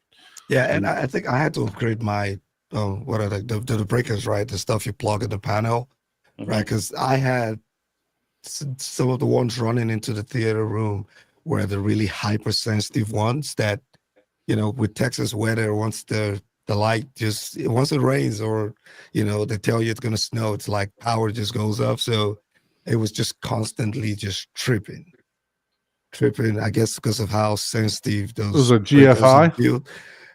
Well, I don't even know, but I got my electrician to come work on it, and it hasn't happened since then. But, he sort of replaced they have their benefit, but you have to get somebody qualified to do that, because they will trip off as soon as they feel any type of surge, right? But the downside is you could be watching something in the theater and, it just boom, goes off. Yeah. You got to look at a few things. Yeah. So Kendrick, what about you? When I know you said that you had to, your room was already built. So did you try to dedicate any power or anything like that into your room when you were, because I know it was an afterthought. The room was already built.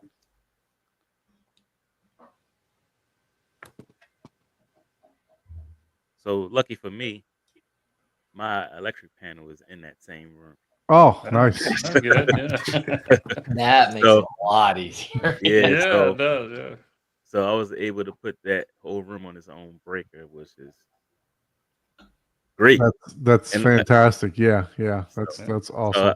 luckily, I haven't had any issues with power. Again, like I said, when I originally made the room, it was just the office, so I still wish I would have placed some outlets in some other places if I would have knew it was going to be a home theater from the jump. But if I had to, I could still run some new wire straight to the panel. I was just listening to Abe, and I was like, I hope you don't watch my video on my home theater. He's subscribed now. He gonna- Uh-oh. Right? Because yeah, but yeah, if I need to do some upgrades, I should be able to. Nice. One thing I don't know if I called it, but when you were going through your speakers, you have the Polk speakers. I don't remember what subs you're using for your space. So this they the Pope Polk. brand. He I said the forgot the Polk. actual number. He had the Okay. Polk subs too. Yeah. Okay, very nice. Yeah, I had the Polk subs a while back too. Yeah, hey man, you got a fantastic setup there at your place. I really enjoyed the decor that you shared with I us. like that little lobby area. That was kind of cool. I like that little movie poster right at the end of the door with your little information. That's kind of cool. I like that. Yeah, that was cool. I think everybody's Yeah. like, ooh, Yeah, that was I neat. had to add that. Son of a Yeah. bitch. Oh my God. So Yeah. I actually have a video on my shameless plug. I have Oh, a nice. video on my channel on how to build the digital movie poster. Oh, nice. That's cool. I'll check that out too. Yeah, definitely, man. I mean, that's why we got you on here. I mean, you got more subscribers than us, but I actually watched that video to build my own movie poster outside. So you never know. Yeah, what's nice about that, it ties into I don't know if anybody uses what's that, Plex, Yeah. but it You can- ties into Plex. So if you're playing a movie on Plex, It ties into Plex. It ties into Kaleidoscape. Yep. Now it ties into Odie, I think. Yeah, Cody. There's like 4 or 5. So you can just put in the IP and connect, and whenever you're watching a movie in the theater, it would replicate exactly Right. everything on your screen. Yeah. Yeah, That's pretty cool. we got a project where a client wants to do that. He's got these 2 movie posters from a company. I think you guys put it on the show a while back, and I think he said he saw it on your show. The 2 movie posters, and he's got them flanking the entrance to the theater, and they're going to play the movie poster. What's the movie in the theater? And it hooks up to the Kaleidoscape system. Mhm. Yeah. So yeah, that'll be fun to hook up. Yeah, there goes my next project. That sounds so tempting. All you need is a I'm already thinking over here. all you need is a cheap 4K TV. I got one of those cheap PCs, those micro small PCs, and just put it at the back. And what's the name of I think it's the movie poster app. Yeah, the movie poster app. Yep. Is that the correct. one you're using? Yeah, so that's one. Yeah, so it's really nice. And then you can also have the movie posters like upcoming and all of that stuff. And it's tied into the IMDb database, and you can also plug it into some other. I'm trying to see if you can plug it into Track It, which is what I used to track all my movies. Okay. And then so it's constantly running. Yeah, so I have the same thing. I put a box on the outside, with a plug and all that stuff of my right outside the door of my theater. Yeah. And I purchased the Samsung Frame TV because it'll get nice and tight against the wall, and you can put frames around it, so I can change the color of frames and stuff like that.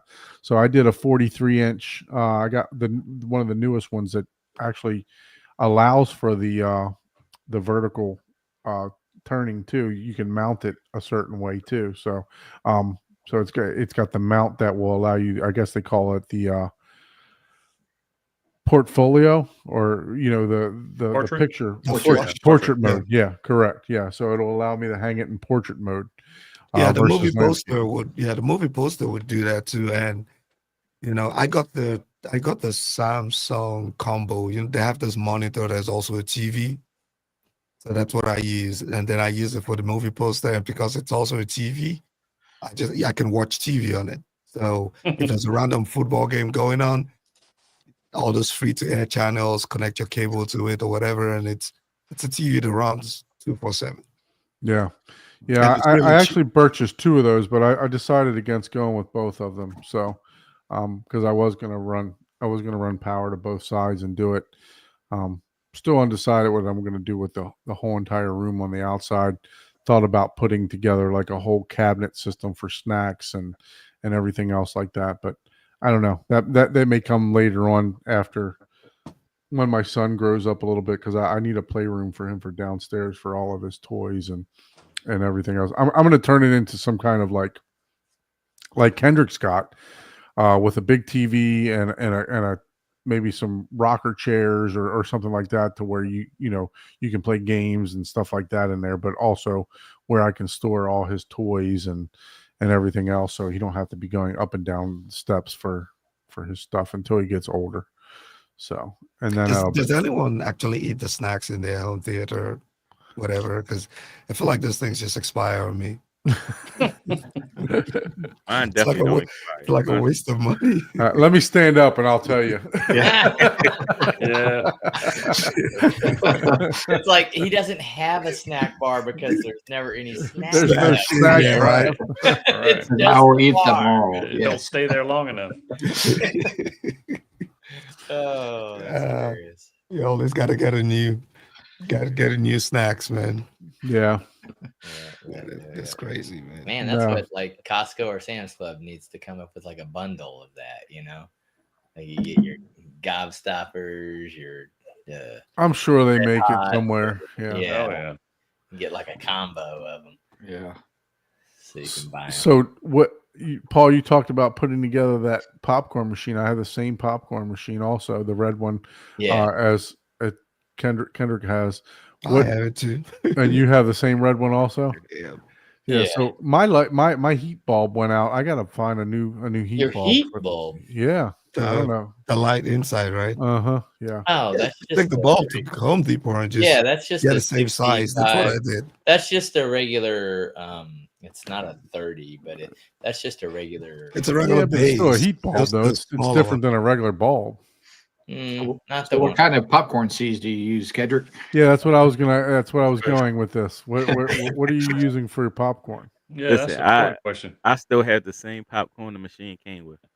Oh, okay. So whatever that is. So Is it you Amish? don't do popcorn then. Is it the Amish one? I think that's the one I use. I have barely used it. I just use Orville Redenbacher. Yeah, that's what I Oh use. man, come on. Let me put you on some game here. I gotta help you with Oh, your you're popcorn telling me the stuff. kernels are gonna make that much of a difference? You know, Not the well, kernels. The oil makes that much. Oh, of well, a I don't have Orville Redenbacher oil.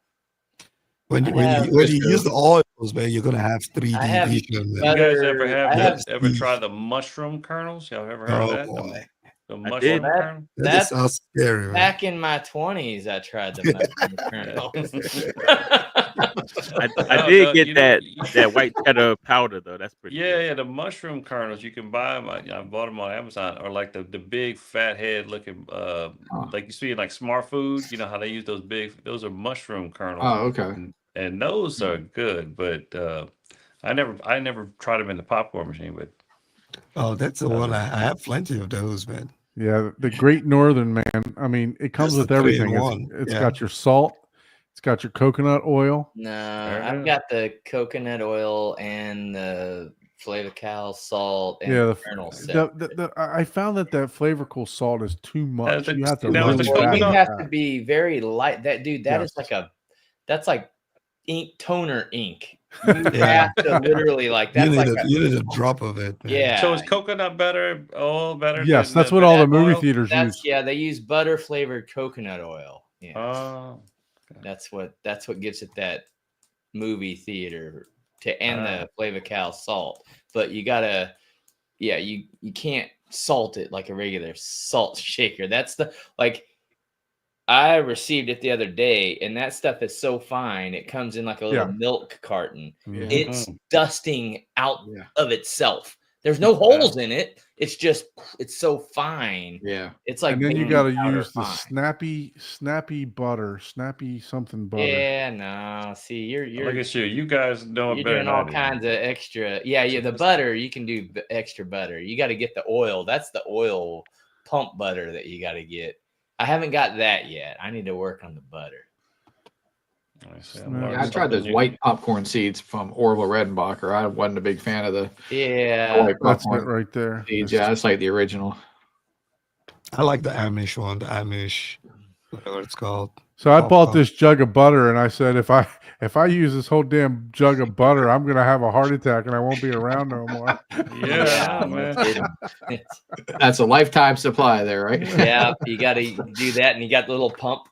You got to add. You're probably gonna throw it away because I just threw one away, and my wife and kids, they eat a lot of popcorn, but they Not just that throw that much. thing in the microwave because man, you got to start that thing off and do it and clean it. and I got to do the popcoron machine. like yeah. No. Do the Lando Lakes butter. I'm gonna on start doing it I now. got one story to say about popcorn machines. I have learned after doing it for 30 years, do not put popcorn machines in the theater. Yeah. No. Yeah. Oh, don't- yeah. Do not do Gotta it. be in the kitchen. If when a client asks me to do that, I highly very polite try to talk about it because what happens over the years, the oils of making popcorn get on the fabric of the theater and it starts smelling like musty old Yeah. movie theater. It's the worst. It's just bad idea. And then they start getting the fabric starts getting a little sticky because these oils eventually build up a layer. So I highly suggest never put them in the theater. Yeah. So I was testing out my new machine, my new snack machine today, which was actually a Christmas present for my son, believe it or not. Oh, wow. He So- bought it for himself. So my son, so I'm walking through them during Christmas time at Target, right? And I'm like, what do you want? So we're walking through and we say, okay, you can tell Santa, you want this and this. Well, he found a cotton candy machine that he liked there. So I had to take it to a new level. I had to get the professional cotton candy machine, right? So we were doing the cotton candy machine. This is probably the third time that I used it since Christmas. So we broke out the cotton candy That's machine cool. today. So we got one of those. I actually thought about getting a hot dog roller too. That's what Jessica said. Now we need to get a hot dog. I was like, oh, God, dang it. Yeah, we're going to have like an eatery over here. I want the hot nacho cheese for the Yeah. nachos too. Oh, So Oh, hey, I gotta go hardcore, man. Or you have just the whole, that yeah, that's what I said. I wanted to do like a whole bar area for I don't think we snacks use the and- theater that much, man. Like, Get your candy store set up there. Yeah, that's awesome. sell concessions and tickets. if I put a bunch of candies, I will have to put a biometric lock on the rack in the Oh, in yes. the popcorn room because I got young kids, man. Yeah. Yeah. That And would- it's right next to their room, so it's just gonna be like yeah, they'd be sneaking in there all the time. Yeah, that nacho cheese is really good. I used to work at the movie theater, come in a big old bag and Oh man, put it in there. Yeah. that's my favorite snack when I go to the movie theater. That's Yeah. I get the nachos. So Just simple nachos and nacho cheese and chips, man. It's so good. Some of them Yep. try to fancy it up too Couple much. and little like, pickled jalapenos. On Yeah. there. Yeah. Oh yeah, I remember. yeah. So that's my favorite snack. What about you, Kendrick? Do you do much eating in your theater? Do you, or you just? I was about to say, y'all don't want me to stand up either.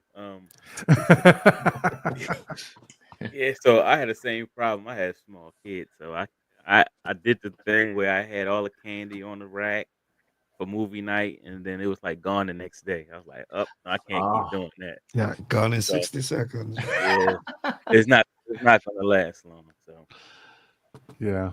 No, I definitely know that. My son, we have a supermarket here that bakes their cookies fresh daily, and sells them in like a 12-pack. And if I let my son get a hold of that, all 12 of those cookies will be gone Oh yeah.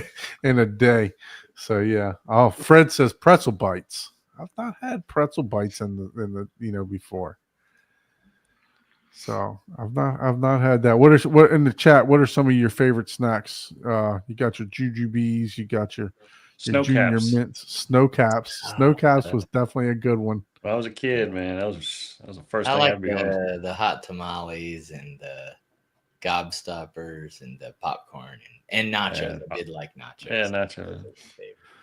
So gummy Wade had a crispy. question before we about a 20 amp circuit. Before we get away from that, is 12 gauge Romex good enough for a 20 amp circuit? I just know that they used yellow wire. I don't That's know 12 gauge. Yeah. what that Yeah, gauge is it on is. that. That is You what don't would want to do use the for 10 gauge aluminum or anything like that. You want to use the Yeah. 12 gauge, the yellow for wire. 12 Yeah, the gauges. yellow one, I 20 think, is amp, the color code. 14 gauge is your 15 amp, and 10 gauge is for your 20 amp or 30 amp like stove stuff. Yeah, I think at least in Texas, the color code is yellow, but it might be Yeah. different by your state. So don't take Yeah, my word for it. Don't take the I think color. different states have color codes. It'll say right on the different gauge. it'll say right on the Romex up Yeah. to blah blah blah, and that is up to a certain distance, by the way, too. Which I mean, in a house, in a normal house, if you're running it on your own, you're never going to run into the limit. But in industrial areas, you can't just run a 12 gauge 500 feet or something like that. But So let's just go through a couple questions here in the chat. This question is for Abe.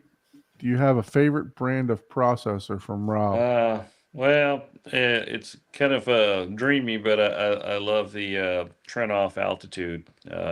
That's by far the best sounding processor I've ever heard. But that's even for me is a little unobtainable. I've had the privilege of installing several of those Trent-off Altitude 24, Altitude 32 processors that are pretty nice. But in more obtainable areas, the SDP58, which is where I have right here, great processor from JBL Synthesis. Audio control, their audio control Maestro Yeah, the D7, Maestros. excellent. I mean, and it's a really good processor. So that's probably the ones that I gravitate to. The audio control, then probably this JBL, and if the client's got it, we go for the Altitude. We'll go to a Trent-off because by far the finest, most well-built pre-pro I've ever seen. And is that just because of the flexibility of it, or The sound flexibility of it, signature? yeah, the signature of it, what it can do with bass waveforming, which is the new kid on the block. They really have mastered that ability. Just from when I'm with the engineers and I've got to meet some of them, and it's just amazing what that piece of equipment can do. So they got me hooked on it. So let's But talk that's- about your favorite budget projector. Not some if we can categorize, let's talk about something. Obviously the Trent-off is the Altitude 16 is probably close to what, Storm is another good one. 17,000 now. So you guys are familiar with Storm? Yes. Yeah, that's another good one. Yeah, I forgot the Have you model done number. the receiver, the ISR man, Fusion 20? he didn't mention the Lindorf, Don. So You're gonna have to upgrade. Well, no, I like it. I've heard a lot of really things. I just haven't had a lot of exposure with the Lindorfs to hear them side by side, but I've heard great things about it. Definitely they're a good. really good product. I just personally haven't really had much exposure with them to check them out. But so receiver wise, integrated receiver wise, the audio control integrated receiver is really good. But Denon still makes a fantastic receiver. The 6800H, I did a small entry level theater with a 6800H. In a 9-channel, it's fine. It did a great job for if you want a good budget a receiver that's going to do a great job. That's a good one to start with. So if you had to pick a processor, let's say under 10 grand, what's your go-to for that? Like if you because obviously being a designer, you have a budget, right? Your clients come to you with a budget. So if you have a budget and you need to stay within 10 grand for a processor or AVR, what's your go-to for that? In a processor, the Maestro D7 audio control is pretty good, and I think that one's not too far off the mark. I think that one's a 10 or 11, if I'm not. If I can remember. It's been a while since I priced that, but I remember that being somewhere around that neighborhood. Short of that, I used to like it. I haven't seen in a while the Integra pre-pro combo set they used to have. I can't remember the model. It was decent. It did a pretty good job. Or if we're going to integrated receiver, just a good Denon or Marantz or something like that would be fine. But I'd say the audio control yeah, I'd probably say that's probably a good, well-rounded one. That's for the money, the price range. Yeah, if my, you my poor Anthem doesn't get a mention. I'm sad. Time to upgrade. Nah, I'm just no, joking. look, your that Anthem processor. I mean, it's Anthem's good too. That's a good one. I forgot about that. Yeah, the Anthem's yeah, really good. that one in the past year has really taken. Not that they were bad before or anything like that, or but that Anthem 70 and 90. I mean, Yeah, they really took off the Yeah, past it's couple of been years. stable. It's been stable. Yeah, a good- and it's a good that's product. the I've got biggest that. thing about it, right? You need something that's stable that Yeah. isn't buggy, or anything like that. So, have you had any experience with the monolith, Abe, the monolith processor that came out? No, I haven't. Yeah, aren't you using that one for yours? No, I'm using the Lindorf, so I have the Lindor. Lindorf. Okay. Yeah, Oh, you've got the monolith subwoofers, right? yeah, the monolith Yeah, okay. subwoofers. Yep. All right. No, I have not. How about you guys? How is it? I know. John Anthony. He runs it in his theater. He's been on here as a host and a guest a couple times, and he loves it. I mean, it does really well. It has a lot of features. They actually incorporate it like a third party GUI that they allow people to run and stuff like that. And there's something called base EQ, to where people found out that when the movies when they're producing them on Blu-ray, that the mezzanine file is the some of the bass is being taken out of the mezzanine file because they're being produced for televisions and sound bars and stuff like that. So they go back in and they add the bass back in through a filter, and it just that processor actually allows you to do that on the fly. So it's pretty cool. Oh, I'll check that out. Have you done anything with the Storm Fusion receiver? The Fusion 20? No, not okay. Yeah, not yet. Okay. Yeah. Just curious. Yeah, I've had my eyes on that for a little while. I'm like, I mean, definitely all of the store stuff. I've heard really good stuff. Just but I their haven't had a audio chance. processing, like powers, I heard is really, really good. Yeah, it looks good. I saw it at CES when I was there because I went Okay. by and check them out and everything. And Yeah. yeah, it looks good. Just I haven't had any personal experience with it. Okay. Very good. I'm just trying to go through some of these questions to make sure that we didn't miss anything. Kedrick, what was your favorite movie that came out last year? Question. You mean came out in the theaters or came to? Right. Yeah, in the theaters last year.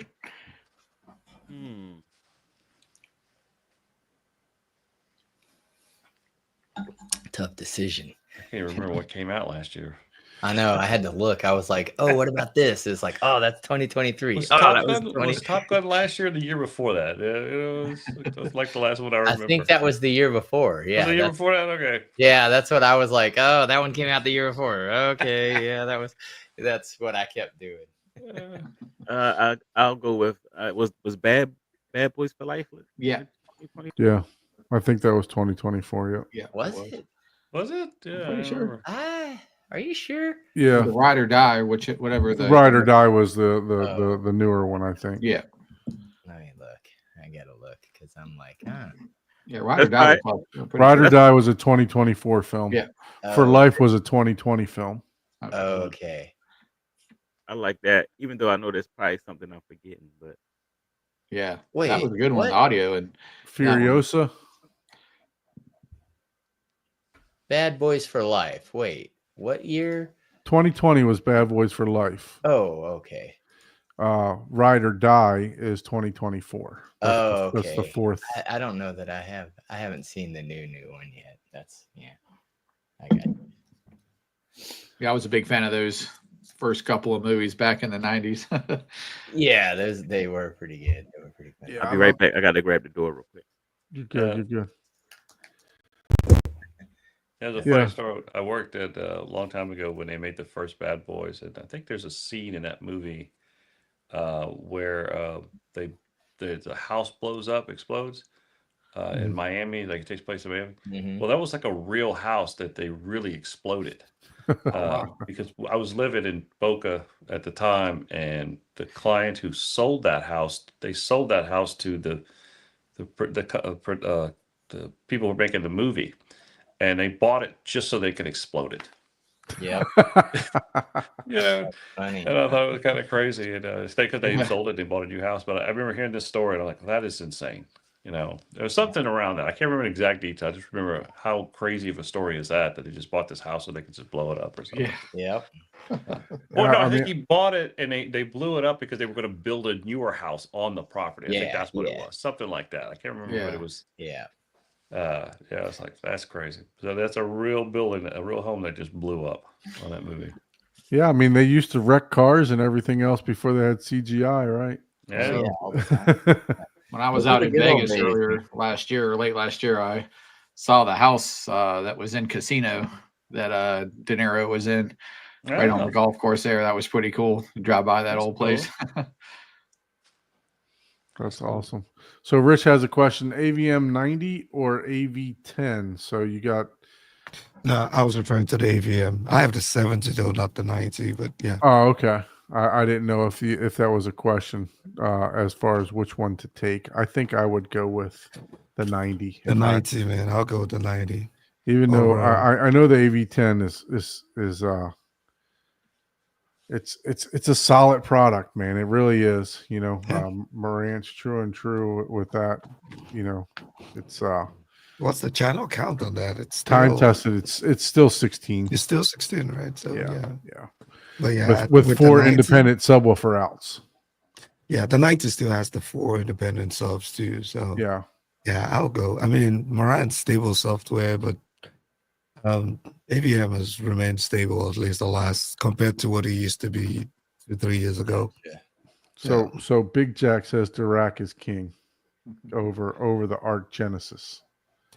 Yeah, it's been longer, right? There's been a lot of development on that side compared to Yeah, I think Compared that to Dirac is still struggling though with the new bass control, the Arc bass control. That's why you're not seeing it rolling out to I know Storm is still proprietary. I can't even say the damn word. proprietary. Proprietary Are you to it. sure it's not just a license agreement on No, because it was supposed to come out. It was supposed to Oh, be rolled out to other direct.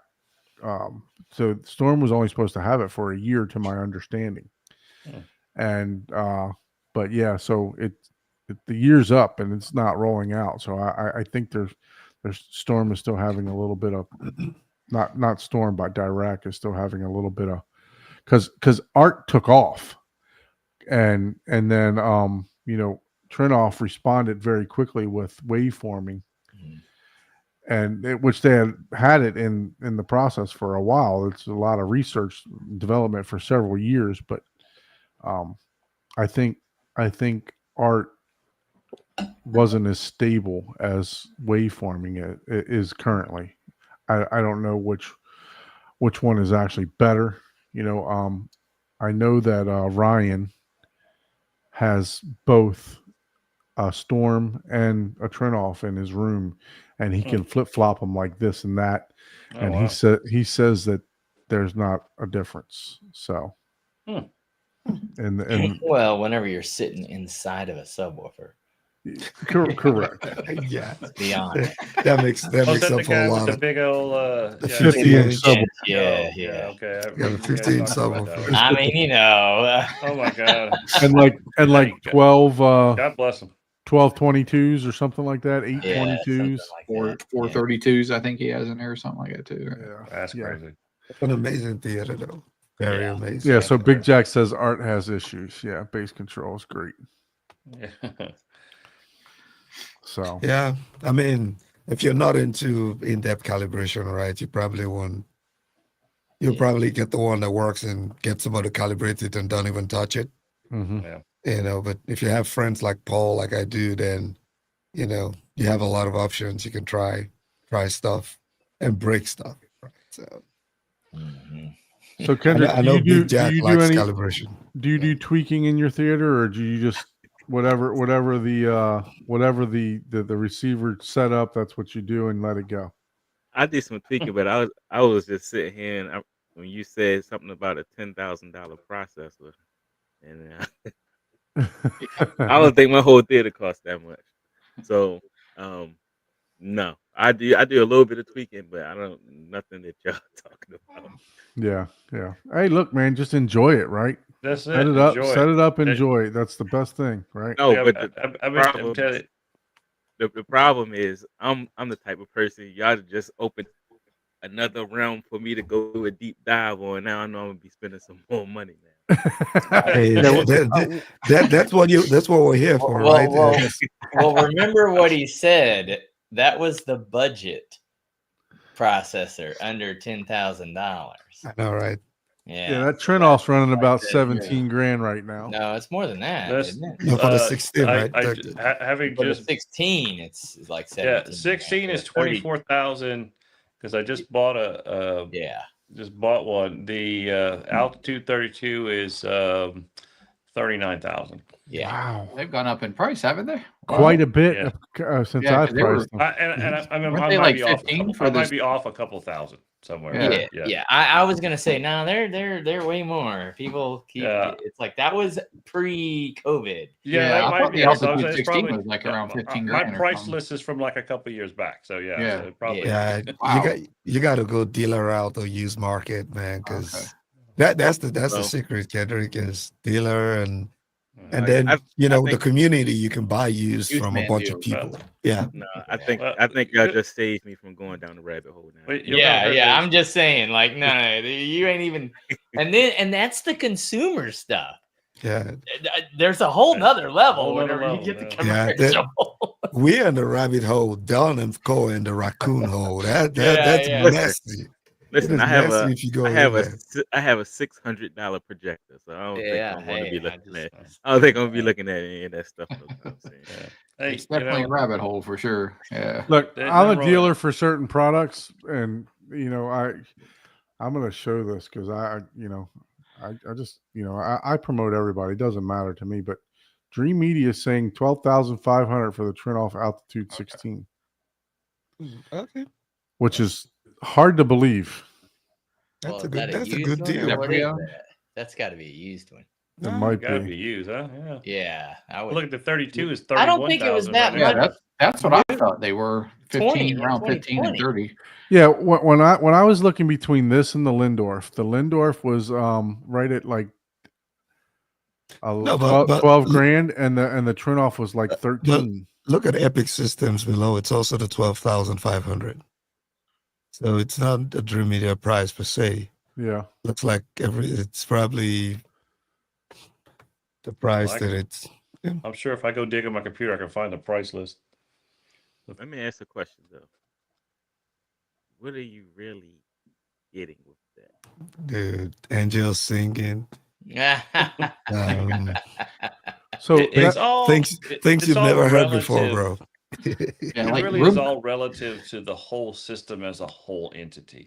Yeah. Is it required? You have to look at it in scale. You know, if the client's spending $100,000 on speakers, and $200,000 on a projector, we're not putting a Denon receiver in that theater. Yeah. We're putting an Altitude 32 just because that's what the reference level, that's what the performance level is stating. It's requiring that we don't skimp in any one category. But that's so it all is all scale. It's all part of the total system performance. So yeah, so not every theater needs that. Yeah. Ever. And there are certain technical things like Sure. like a Okay. Trinov you can have remote access to and stuff. Right. Program. It has the ability to do some compensation, for misplacement where other processors won't have that ability.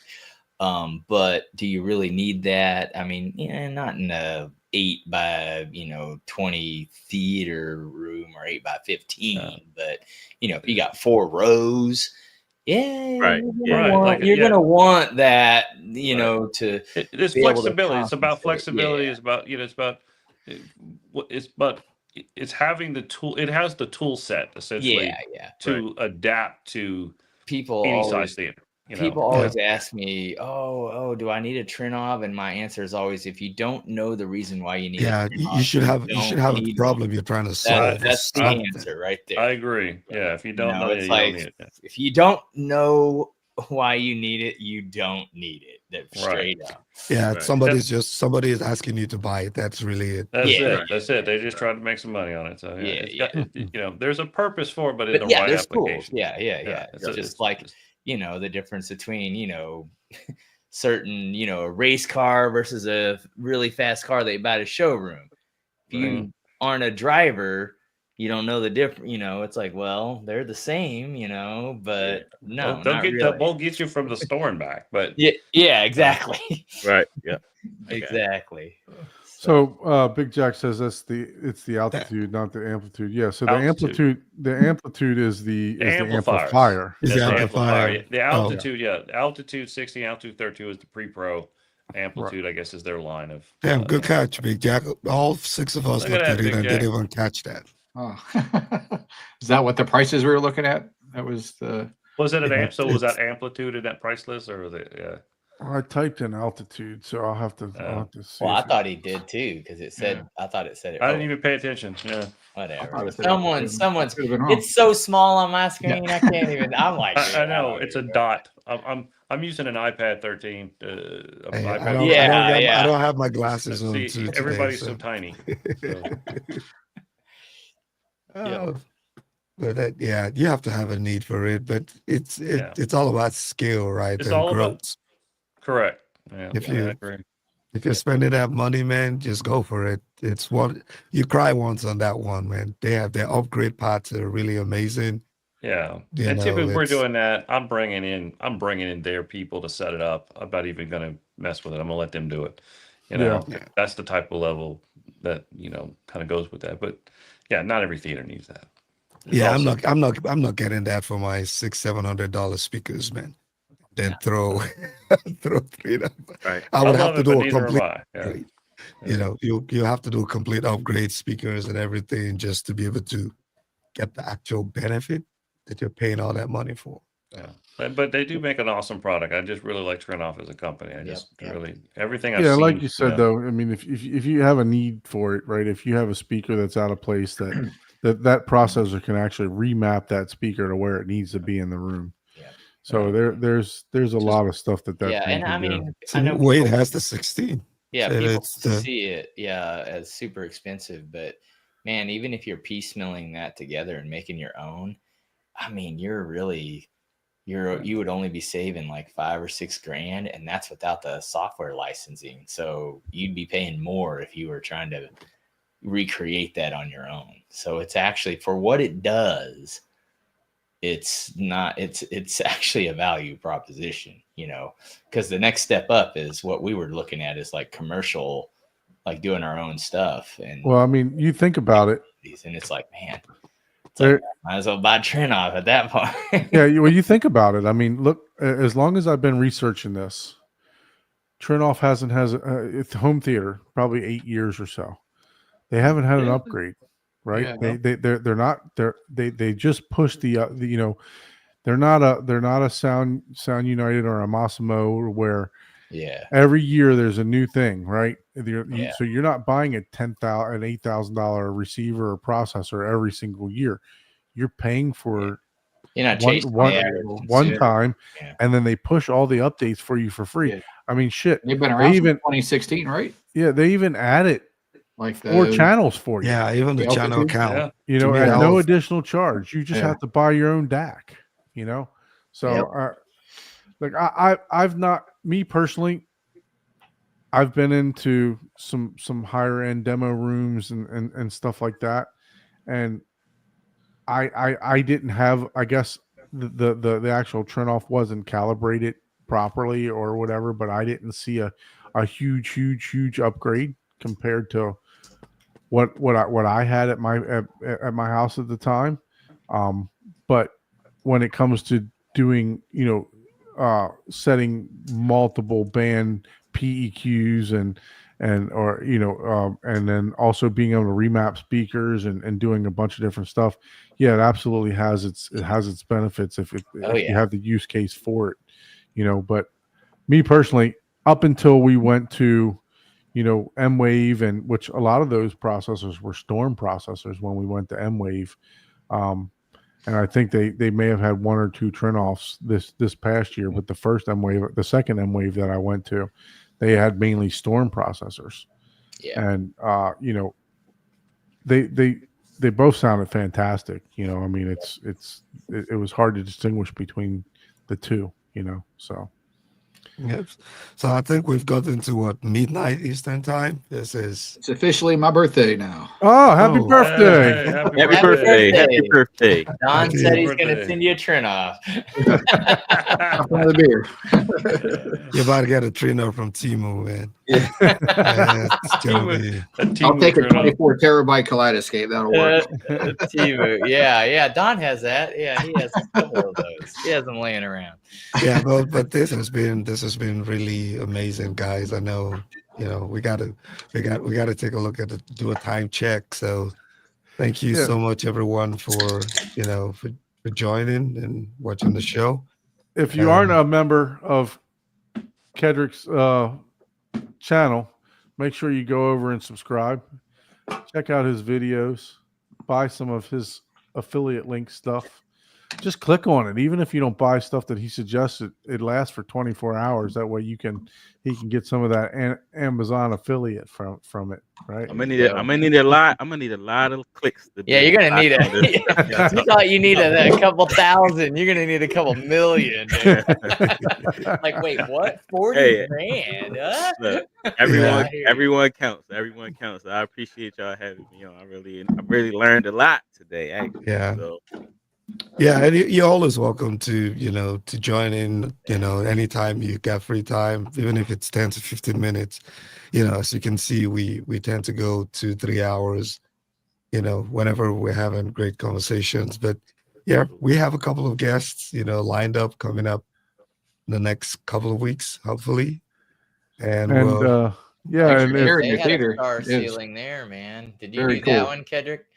Oh, that's nice. That's nice. Yeah, and if you have home theater building desires or you need equipment, reach out to Abe at 3D Squared. I know that they're putting together a project for someone that actually discovered him through us. So really appreciate Abe being on, Kendrick being on this evening. So as Ike said, we do have some guests lined up. I think we have a guest lined up next week, but I don't think we have anyone for the following week. So if you would like to be a guest on the show, shoot us an email at hometheaterhublive@gmail.com. If you are interested in some theater gear, either myself or Abe, Horizon Theater 2020. Just a shameless plug there too.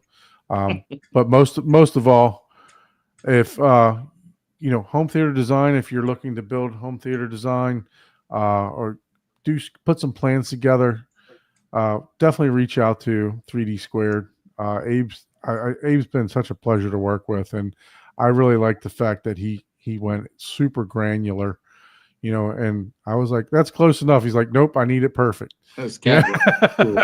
So really appreciate you working up those drawings, Abe. No problem, man. Thank you so much for that.